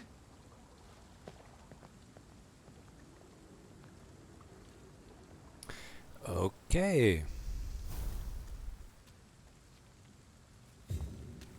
Dann wollen wir mal schauen. Gesund. Das hört sich auch nicht gesund an.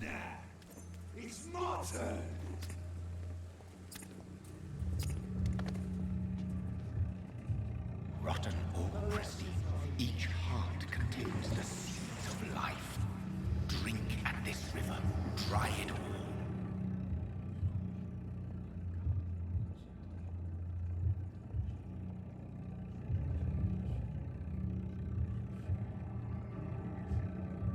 Okay, da komme ich nicht durch. I'm sorry, Jonathan. Mr. Hampton needs me right now.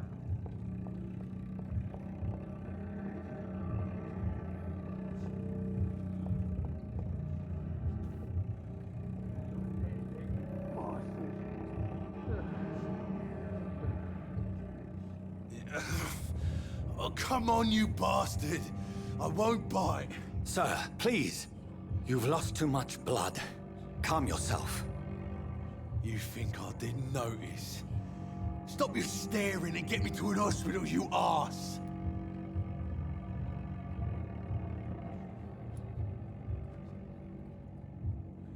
Insulting a good Samaritan. Not exactly the way to get rescued. All right, sorry. I am in pain here. My guts are spilling out onto the street and you're yabbering on. Yes. That's a very nasty wound you've got there. Take my word, I am a doctor. Dr. Jonathan Reed. Name's Clay Cox. I'd appreciate you helping me to a better place, Doc. Follow me, Mr. Cox. Let me assist you to that better place.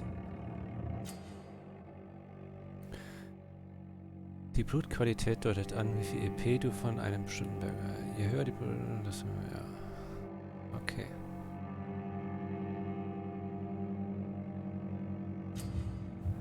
Um das Blut deiner Beute auszusaugen, musst du sie zunächst in den Bann ziehen, um sie so an eine Stelle zu führen, die andere Bürger nicht sehen können. Deine Bannstufe muss genauso hoch oder höher als der Widerstand des Bürgers sein. Drücke LB, um Clay in den Bann zu ziehen.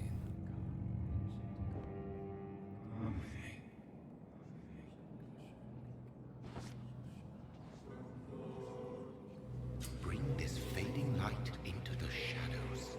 Dance with him the dance of life and death.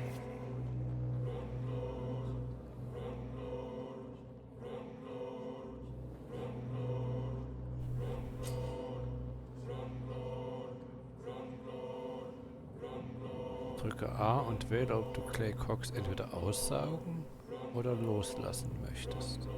Wenn du ihn aussaugst, wird er dir eine große Menge EP gewähren, jedoch hat es Konsequenzen. Sei dir dessen bewusst. Je mehr du über Bürger weißt und je mehr Hinweise du über sie findest, desto mehr EP geben sie dir.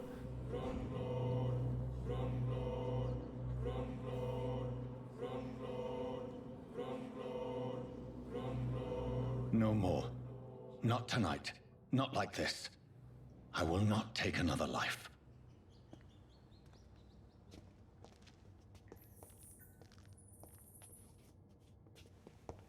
Kann ich mit ihm quatschen?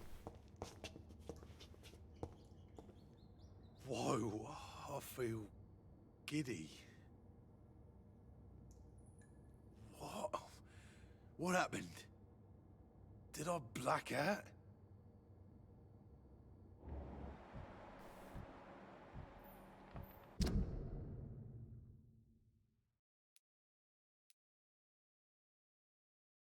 Hm.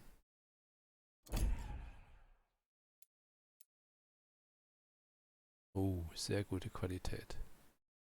Aber den kann ich natürlich wahrscheinlich nicht in den Band ziehen.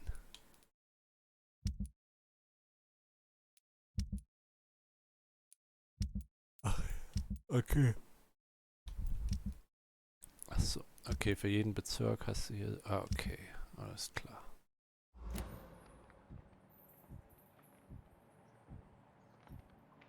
Okay. Betritt das Hospital. It is wise for the huntsman to sometimes let his prey go, but no famished hunter can run for long.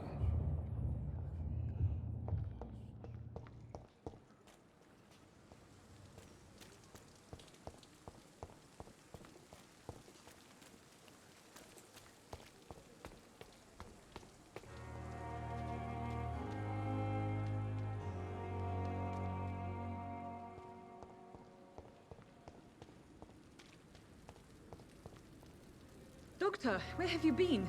I've little time to play hide and seek with new staff members, no matter how illustrious they may be. I found a wounded man by the docks. He answers to the name of Clay Cox. He requires urgent medical attention. Already making the rounds?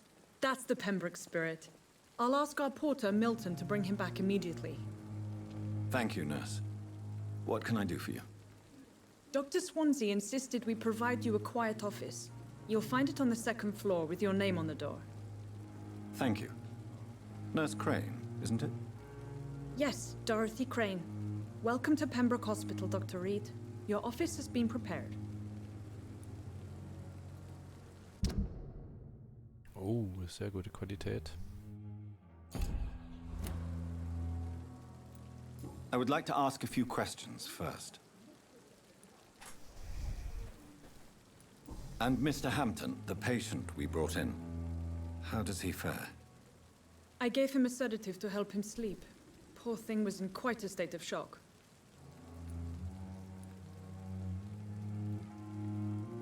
What kind of man is Dr. Swansea? Well, you accepted the job from him. I thought you would have known about your employer.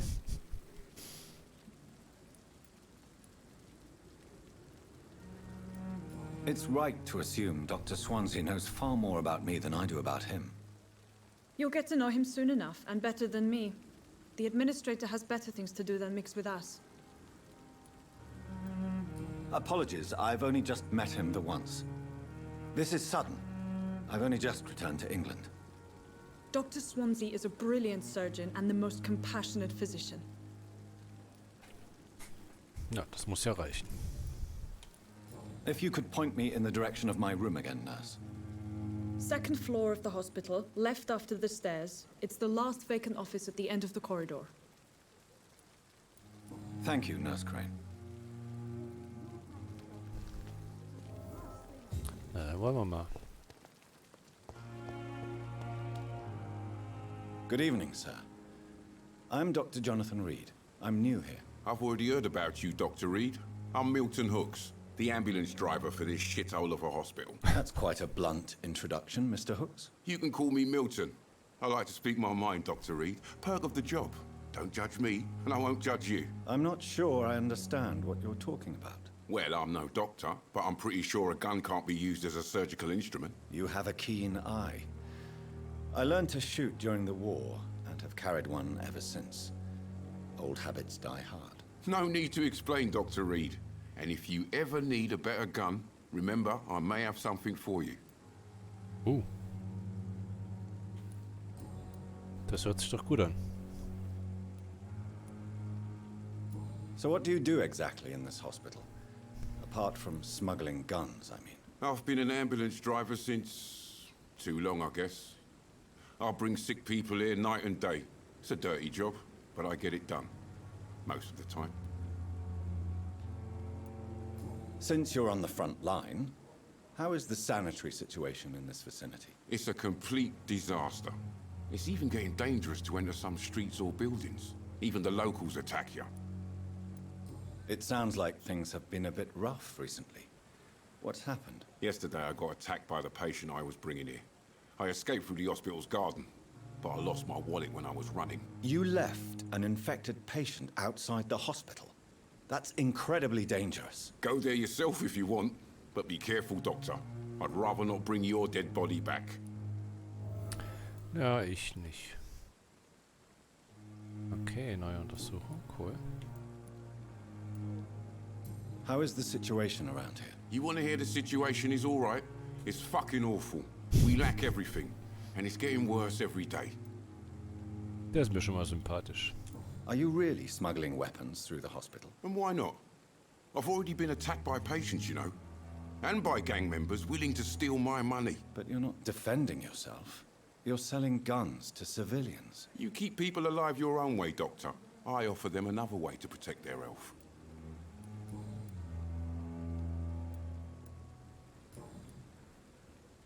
Okay. I'd like to see your goods. Wise choice, Dr. Reed. A reliable gun is what everybody needs these days.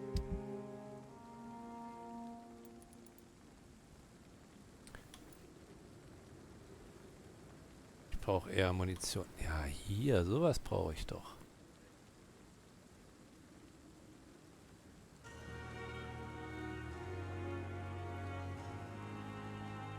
Ach so, okay.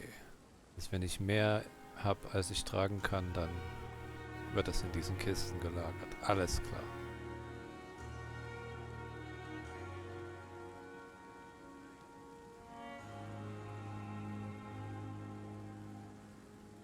Wie viel Geld habe ich denn? Das zeigt er mir nicht an.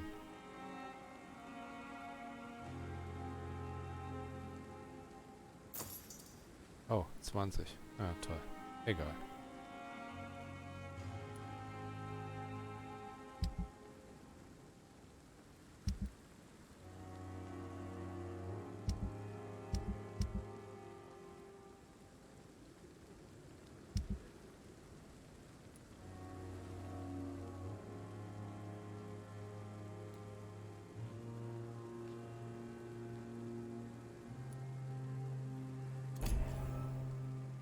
Okay. Danke, Milton. Du bist nett. Was haben wir denn hier?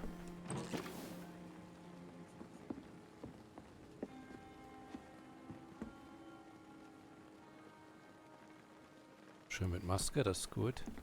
Der hat keine Maske.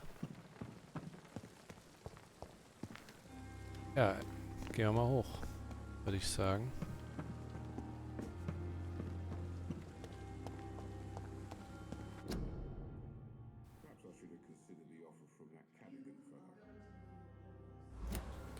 Freiwillige machen den Unterschied. Dr. Swansea is right.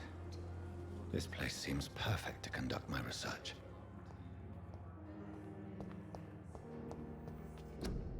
Verhindern Sie Ansteckungen. Unbedachtes Spucken, Schneuzen und Husten verbreitet die Grippe. Gott, von wann ist das Spiel? Das ist doch jetzt schon ein paar Jährchen her, oder?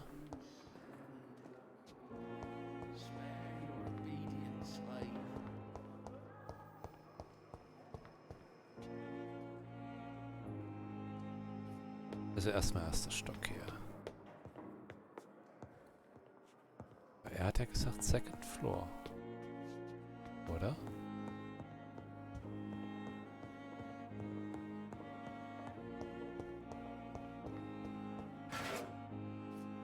Bisschen Gin.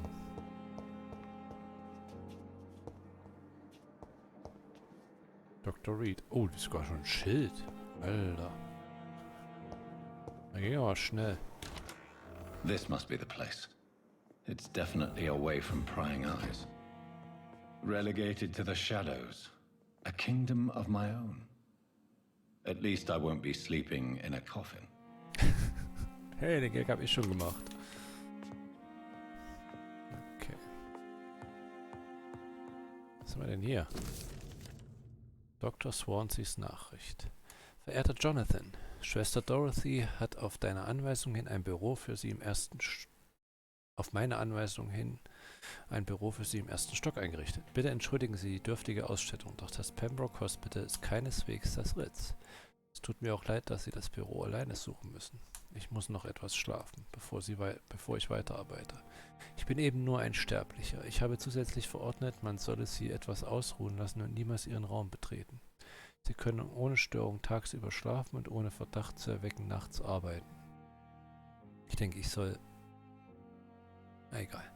Ich fürchte, hier ist alles etwas unordentlich, aber wenigstens können Sie hier Ihre Experimente selbstständig durchführen. Ihnen wird das offene Fenster mit dem Gerüst davor auffallen. Es ermöglicht Ihnen jederzeit unbemerkt im Krankenhaus ein- und auszugehen.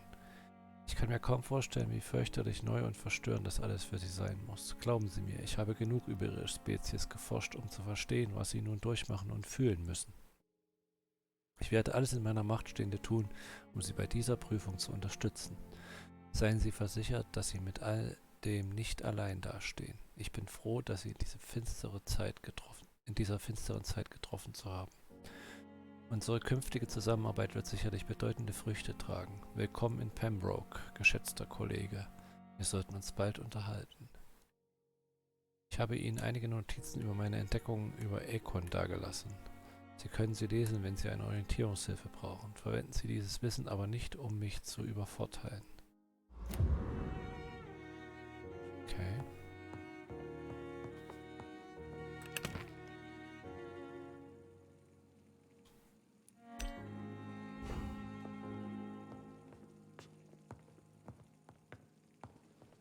Kann ich schlafen?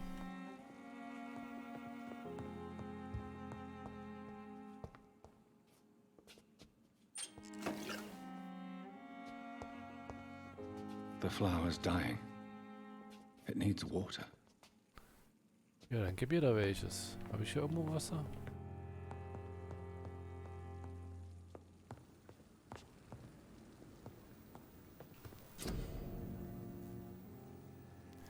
Um neue Rezepte freizuschalten, musst du zuerst gefundene Bestandteile analysieren. Klicken wir hierfür auf die zu analysierenden Bestandteile.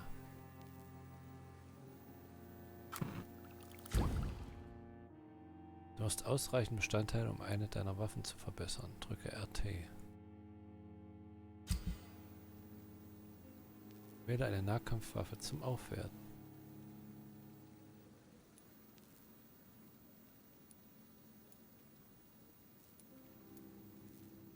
Achso, das war ja eben. Die war eigentlich schon cool. Ja, Knüppel. Ja, Knüppel war auch cool.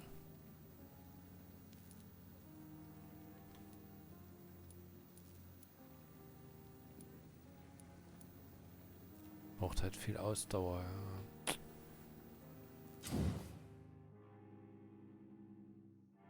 Du kannst deine Waffe mit einer vollen... Ja, okay.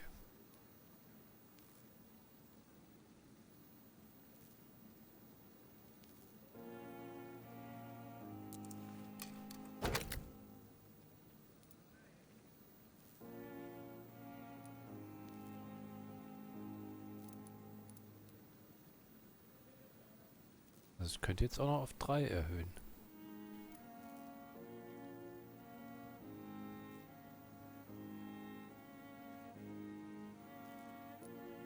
Dann macht sie schon so viel Schaden wie die Sense. Oh ja. Geil.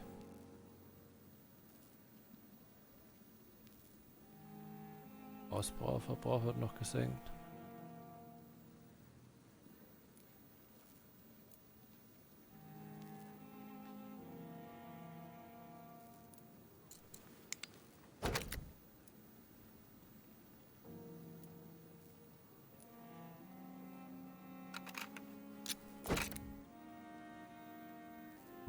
Schaden, alles geil. Alles geil.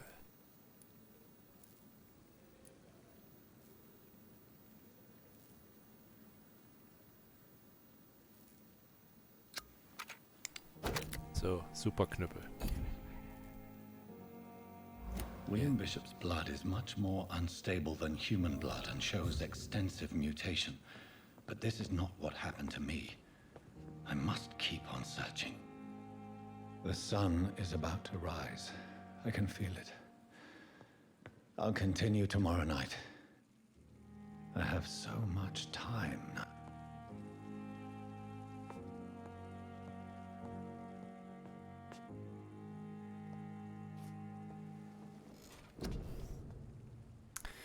Achso, jetzt habe ich ja wieder hier EP gesammelt. Was haben wir denn hier?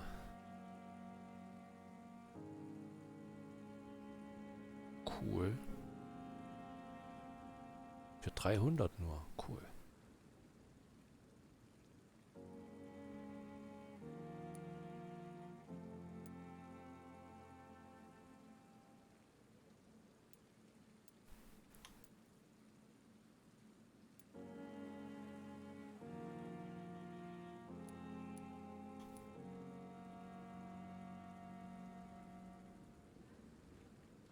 Das ist ja alles cool. 300 mal 4 Stück könnte ich nehmen. Den Schaden mache ich erstmal hier höher. So, das muss schon sein.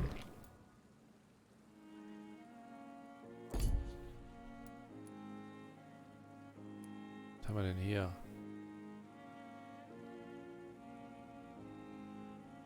Was haben wir denn hier? Sekundenkontrolle.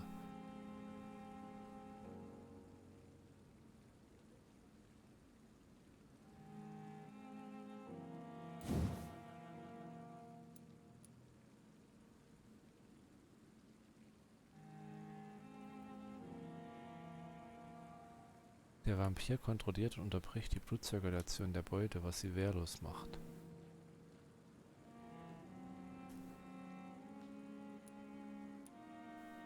Hört sich doch cool an.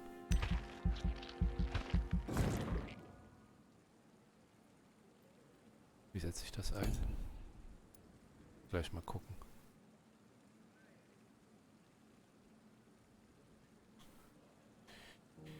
So, jetzt wollte ich hier noch mehr Gesundheit, mehr Durchhaltevermögen, Blutkapazität oder das gesammelte Blut. Machen wir mal lieber das gesammelte Blut. Cool. Oh, hier unten habe ich auch noch was gehabt.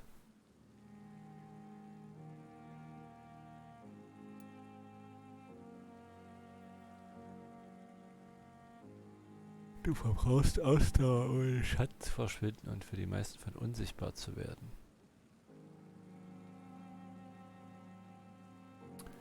Okay. Ich habe ja eh keine Punkte mehr. Gehen wir mal lieber schlafen.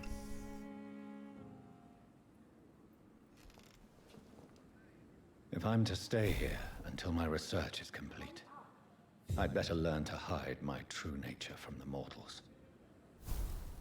But what about my thirst for blood?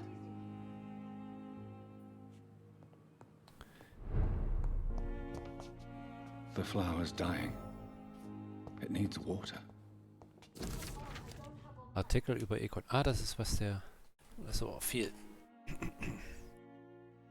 Es ist eine seltene Gelegenheit und beinahe ein Privileg, sich einem Vampir zu nähern. Ihre faszinierenden physischen und psychologischen Merkmale mit wissenschaftlichen und rationalen Augen zu betrachten. Dies sind ein paar der interessantesten Fähigkeiten, die ich persönlich beobachtet habe, während ich über die letzten 10 Jahre Vampire oder Econs, wie sie sich selbst nennen, befragt habe. Econs, okay.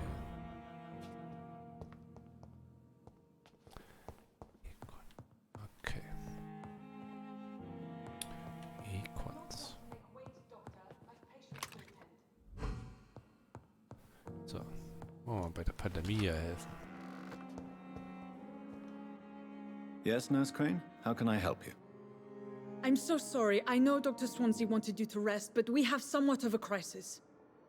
A crisis, you say? Our supply of antiseptics is nearly depleted. I was hoping there was another box up here, but...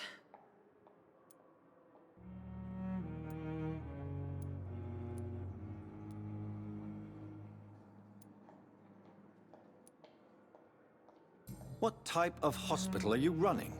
No antiseptics? You have been away too long, Doctor. With the war and now this epidemic, supplies have been running scarce for months now. I may have a solution.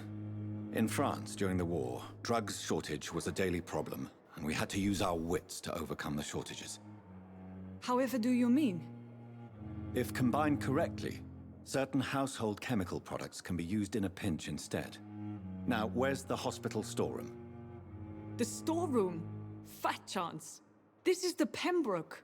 And space is luxury we don't have. Everything used to be stored in the old morgue. Perhaps I should look there first. Where is this morgue? It's the large building behind the hospital. You'll need to go in the back door because it's been sealed off for sanitary reasons. Take this key. It opens a small back entrance at the end of a narrow street. The abandoned morgue behind the hospital. A small door at the end of a narrow street. On my way then. Thank you, nurse.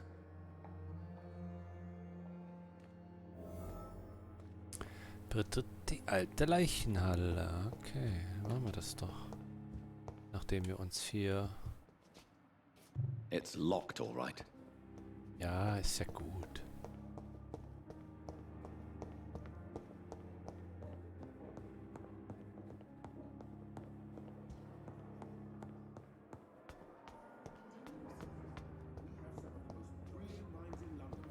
Erstmal wieder hier zurechtfinden.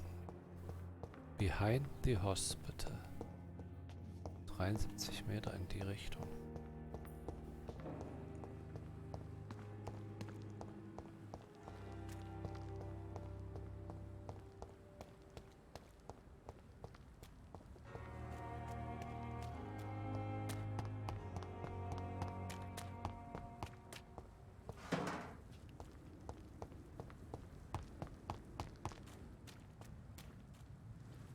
Ah, da. Scowl voices in the garden. I should investigate. If they were to find somebody.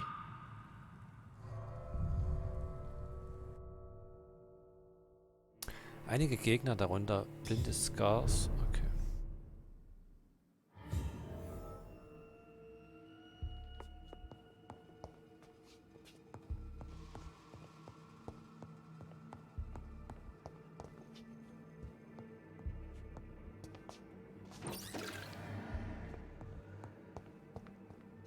Also Glasviolen habe ich jetzt genug.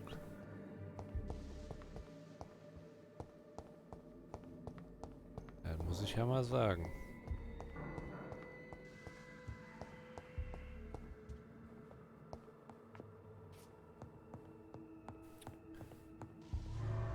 Nein.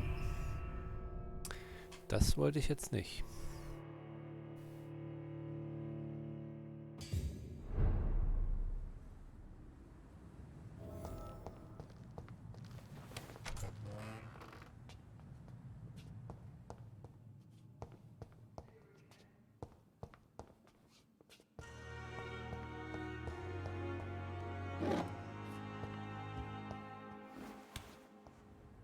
Ach so, das war jetzt... Okay.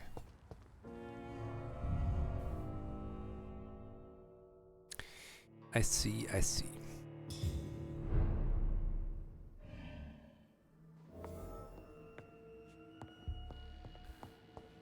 So, 8 Meter. Da irgendwo.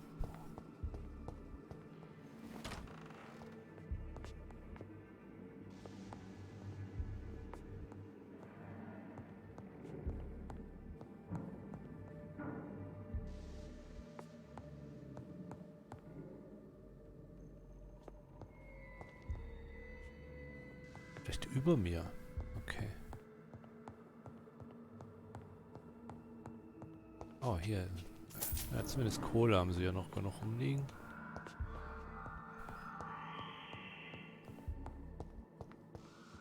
It's locked. Oh, die hat mir doch einen Schlüssel gegeben.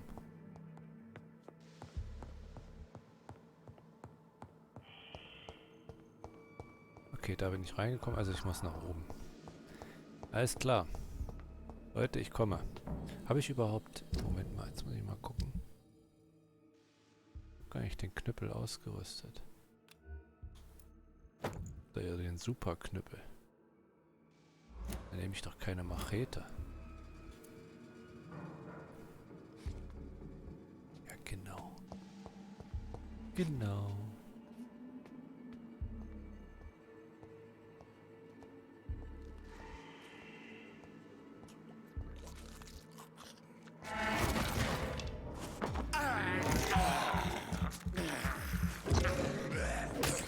Behavior is similar to the infected William Bishop.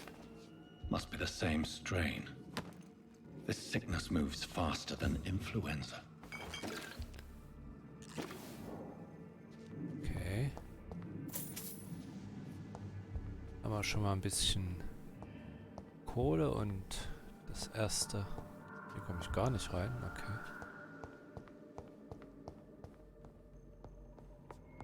Das erste Mittelchen. Alkohol geht immer. This key will surely grant me access to the basement.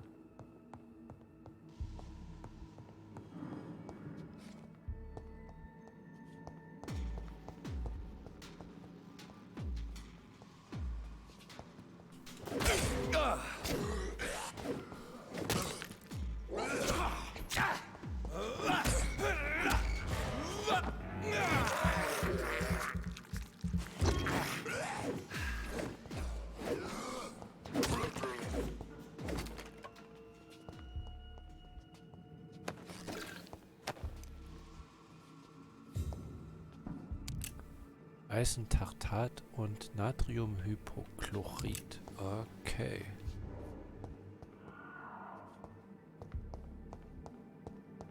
Okay, hier ist nix. I cannot enter. I cannot enter.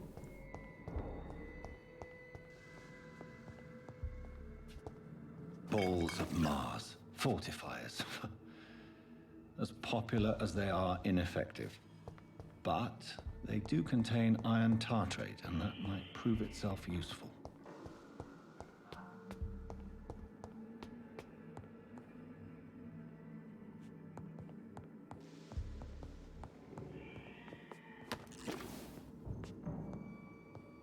Okay, die werden wir nachher mal gleich analysieren. Diese Blutprobe. Ist hier noch irgendwas? Nee. Alles gut. Alles gut. Oh, hier können wir noch mal gucken.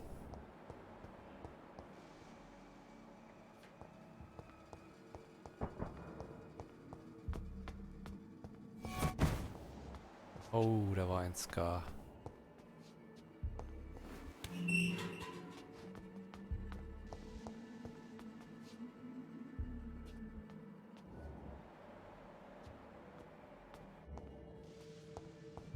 These scowls feed from corpses and the husks of animals. They're not after blood.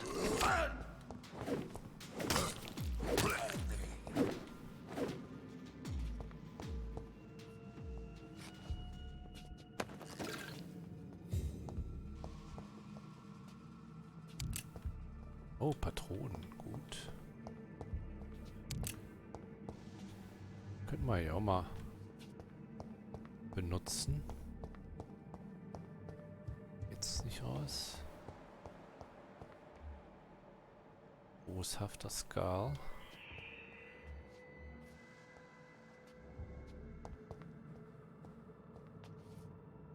Wo ist er denn?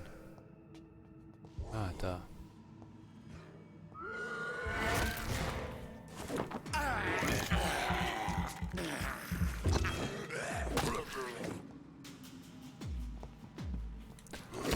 Ups, das kam unerwartet. Oh.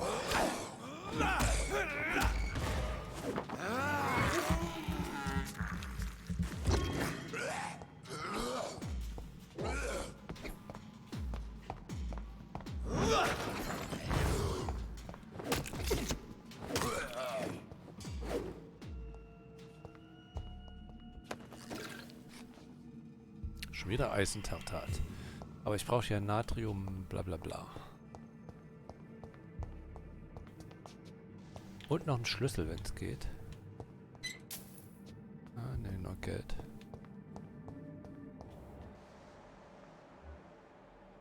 Oh, da ist noch einer.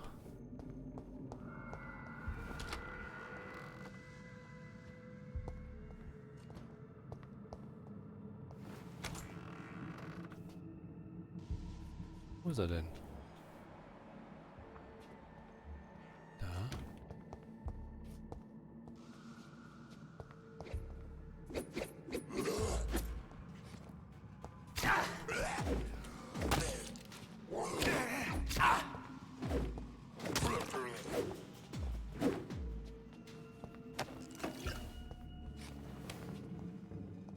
Nein, du sollst doch die Leiche untersuchen. Okay.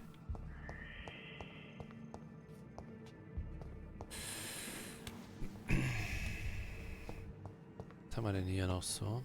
Oh, da. Noch eine Glasfiole. Hello? Eine neue Bürgeruntersuchung ist verfügbar. Drücke, um das Menü für örtliche Untersuchungen aufzurufen. Bürgeruntersuchungen werden hier nach Bezirk sortiert angezeigt. Du kannst eine neue Bürgermission beginnen, indem du sie mit X verfolgst und dann deine Karte aufrufst, um die zu erforschende Gegend zu bestimmen.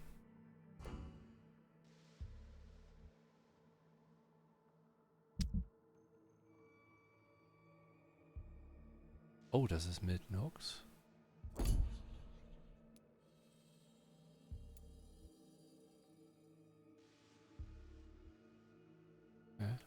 Habe ich jetzt nicht verstanden. Wie mache ich denn, wo drücke ich denn X?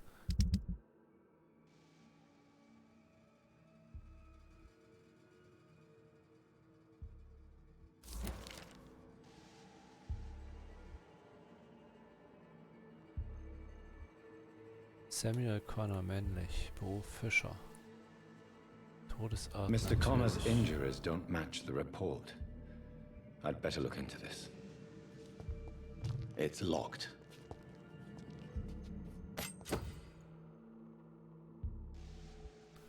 Du hast eine neue Art von Nebenwaffe erhalten. Rüste sie aus und drücke Y, um Blut zu absorbieren.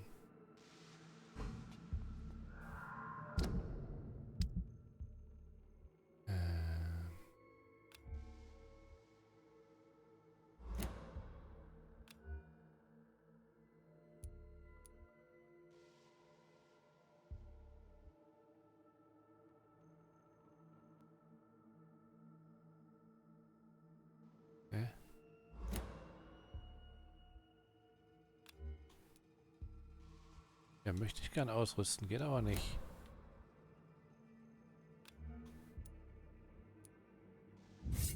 Okay.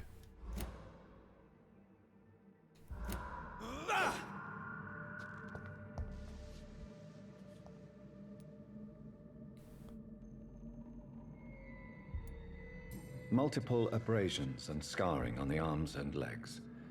Old and distinctive injuries of a sailor or a fisherman. Traces of a pinkish foam at the corner of the lips. Some sort of drug overdose, perhaps? Perhaps. The chest was originally opened to perform the operation. The sutures are clean, but the chest has been reopened. A puncture over the left lung, possibly a chest tube insertion. Not the cleanest work, but I think it was successful. Signs of internal bleeding. So, Dr. Tippett's anesthetics were incorrectly dosed, causing the patient's death. And then he tried to operate on him again. Tippett has made an egregious error. It's time we talked. Mr. Tippett.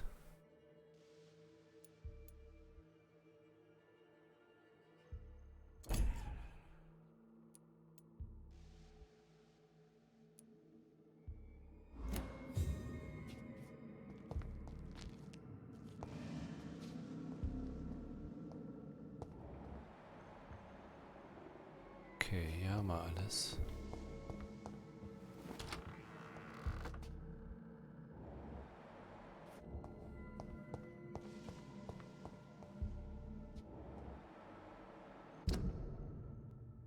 Oh, okay.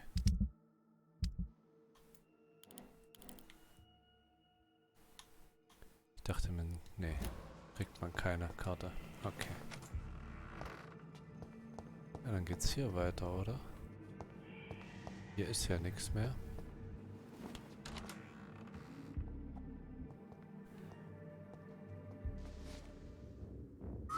John Doe, natürlich.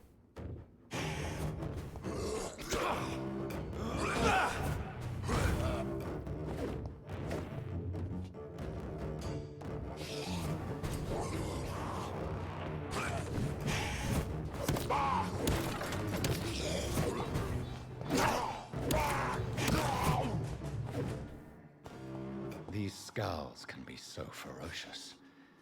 I'm not sure I can defeat them without becoming stronger. To drink blood is so tempting. Aber du trinkst doch hier die ganze Zeit Blut von der hier, die... Sodium hypochlorite. Dangerous to administer, but efficient in the proper dosage. Von den Leuten, die du hier die ganze Zeit killst. Reicht das nicht?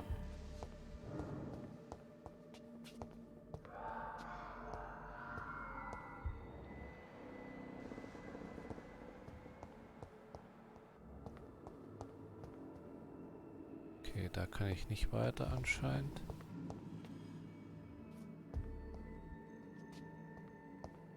Stelle eine Behandlung gegen Erschöpfung. Ach, da oben geht's noch weiter.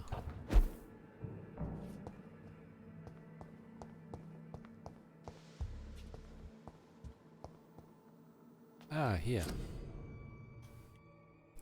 Du hast ausreichend Bestandteile, um eine Behandlung gegen Erschöpfung herzustellen.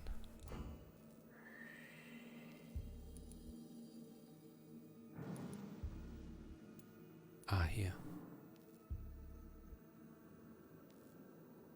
Ich brauche Glasion, habe ich. Chinin habe ich. Eisen hat er und habe ich alles.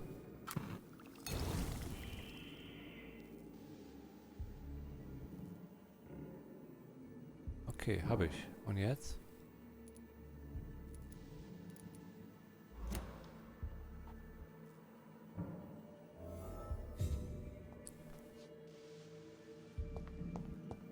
Mal wieder zurücklatschen. Okay.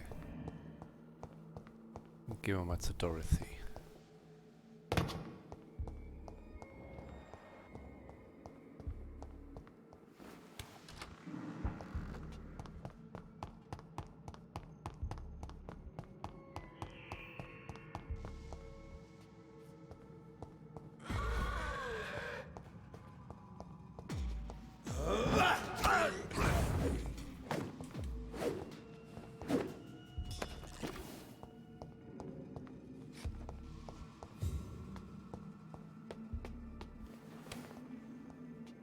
Die Respawn, ja, das ist aber nicht nett. Ah, da geht's raus. Gehen wir mal zurück zu Dorothy. Da ist mir zu unsicher hier in der Leichenhalle.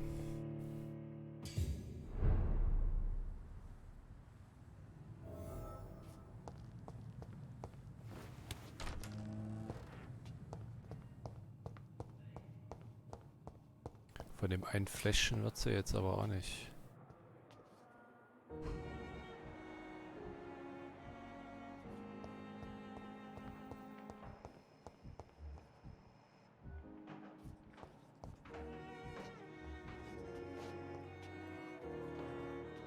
Ist das Dorothy? Nee, das ist eine Unbekannte hier. Good evening, nurse. Good evening, Doctor. I don't think we've been introduced yet. My name is Pippa Hawkins. And I'm Dr. Jonathan Reed.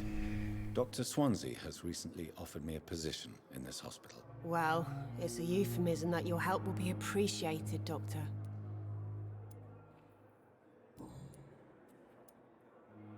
How would you describe the situation at the Pembroke Hospital? It's serious. The flu is wreaking havoc amongst the staff and patients. We are running out of everything. Nurse Hawkins, the Spanish flu won't last forever. Even the Black Plague didn't kill everyone. I wish I could believe you. But what if this epidemic was worse? What if in the end, nobody was spared? Reisen Sie. Soll ich es noch sagen? Ach komm. You must get a hold of yourself, nurse. Sorry, I'm exhausted. No one has any idea when this epidemic will be over.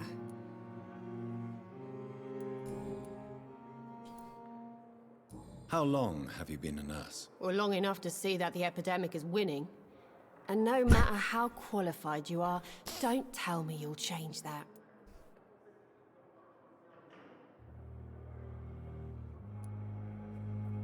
You'd be surprised what dedication can achieve, Nurse Hawkins. In medicine, sometimes we're just a test result away from a miracle. Sorry, Doctor. I don't want to sound bitter, but I'm just too tired to give a pep talk like Nurse Brannigan. How is the Pembroke staff coping with the epidemic? Well, not well. Milton, the ambulance driver, is even more grumpy than usual, especially concerning doctors. Why is Milton grumpy on a daily basis? Is it just an act? Milton's not the kind of man who's bothered about a bad reputation, whether he deserved it or not. Ah, das wollte ich doch. Why does Milton dislike doctors? I don't know. Just ask him. But be warned, Milton is not the chatty type. Den Eindruck habe ich aber nicht gehabt.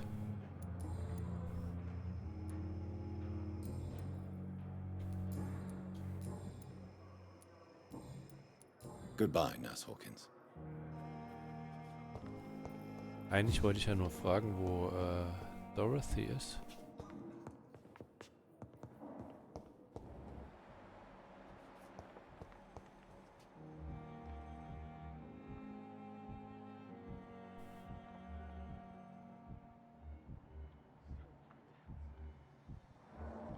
Da. How can we be sure we're making a difference? Finally, you've returned, Doctor. Did you find anything of value? Yes, nurse. You've worked your first miracle, Doctor. Now, this patient here needs immediate treatment. Duty calls. When the storm has passed, I'll show you how to mix the remedy yourself with the same basic ingredients. Many thanks, Doctor. When you've finished, you ought to report to Dr. Swansea in his office. He's been looking for you. Seemed pressing. Krankheiten verringern die Blutqualität eines Bürgers. Verwenden Sie die richtigen Medikamente, um ihn zu heilen. Sprich mit dem Patienten im Zimmer hinter Dorothy, um seinen Gesundheitszustand zu kontrollieren. Okay. Good evening. I'm Dr. Reed. Can I help at all? No. Really? Why are you here then? I don't want to talk. My throat hurts too much. I suppose that this pain is the reason you're here. Is someone taking care of you? Yes. And no. Could you at least tell me your name, sir? Mortimer. Mortimer Goswick. Drücke RB, um die Gesundheit des Bürgers zu kontrollieren.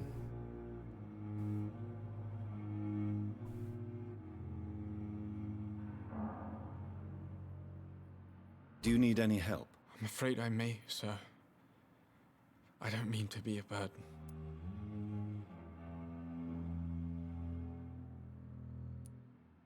You are not a burden, sir. Healing you is my responsibility. And you have my gratitude for that.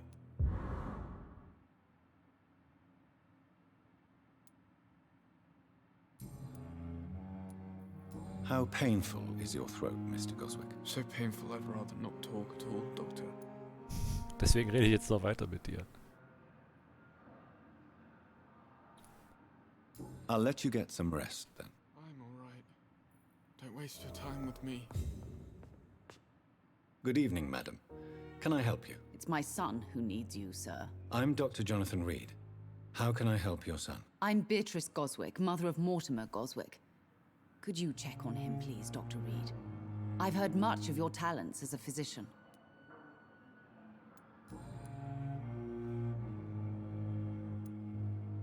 What do you think of your reception here? Any complaints? I have had the uttermost reservations about this hospital since we arrived. But we had no other choice, considering the state of emergency. Is there something in particular that's bothering you? Some of the staff were not especially welcoming. I suspect they're not accustomed to dealing with patients of such social standing. Tell me more about your arrival at the Pembroke Hospital. What gave you such a bad first impression? The ambulance driver was quite rude, for a start. Okay. And that nurse, Miss Hawkins, seems to have quite a dubious attitude. What do you mean? She managed to secure a bed for my son despite the epidemic. It was a relief, but it wasn't cheap. Aha. Okay.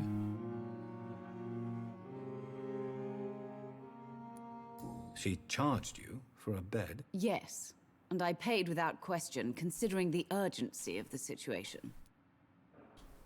I share your concern, Mrs. Goswick. Be sure that I'll talk to the people involved. I don't expect compensation, Dr. Reed.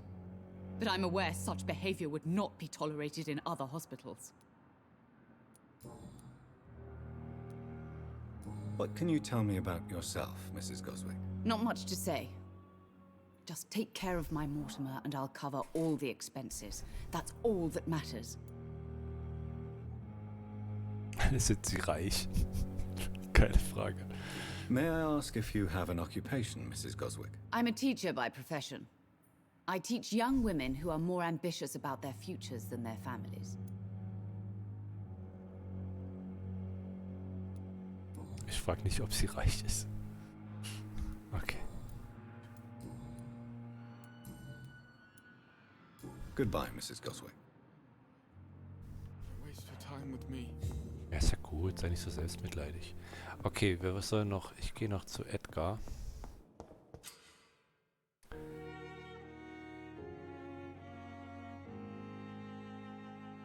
Ja, ja.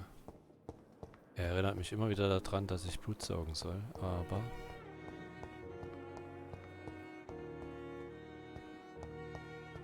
Aber wo ging's denn nochmal hier nach? Ach, da geht's nach oben.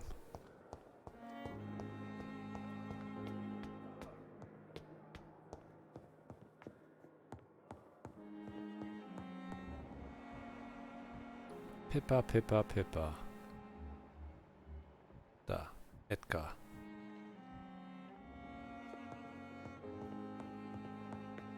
Dr. Swansea. Please, Jonathan, come in. Fascinating, is it not? In the last decade, so many mysteries have been brought to light with our microscopes. The human body, biology's penultimate frontier. The more we explore its boundaries, the less we're able to trace a clear line between life and death. You, my friend, have a foot in both countries. The view must be vertiginous. It's at least as vertiginous as chatting about vampires with you, I would say. This must be all so new to you. This area of town, the hospital, a brand new life. How stimulating it must be. I wish I could share your enthusiasm, Dr. Swansea. But my condition defies scientific categorization. Undead? Unalive? Immortality defies logic. I cannot express my thrill at this serendipitous turn of events. The world's most eminent specialist in blood transfusions, a vampire. One might say a gift from heaven.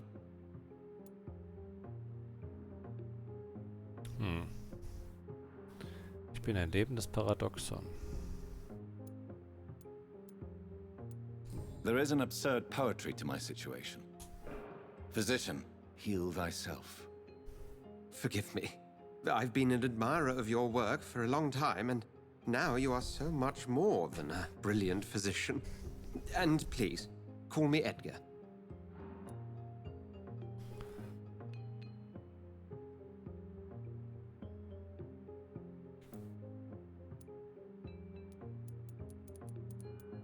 I'm not some doe-eyed student, Edgar. I understand we both have something to gain from this relationship. Very well. I have a task for you, Jonathan. Something that will require all your newfound skills. Please, go on. The Pembroke only survives through the generosity of our benefactors. Unfortunately, our main donor has found herself in a bit of a bind.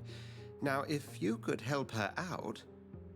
A spokesman or politician is what you need. That's not my calling. And until I come to understand what has happened to me, I require discretion. Discretion is in order, Jonathan. Lady Ashbury has recently received rather indelicate correspondence that, if revealed, would jeopardize her position. And you would like me to eradicate this threat? By the stole, of course not. I would just like you to pay her a visit. Her ladyship is certainly near the tents outside, tending the sick. You can't miss her. Look for someone impossibly delicate. Accepted. I'll see what kind of trouble Lady Ashbury is in. Okay. Sprich mit der Gönnerin.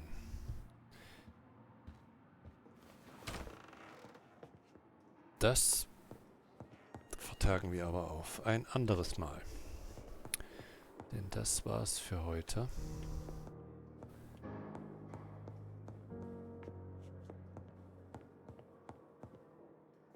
Ja. Stelle ich mich mal hier hin. Vielleicht rede ich nochmal mit Pippa.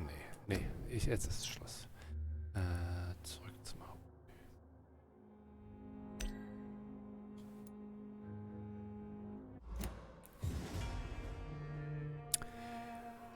Okay.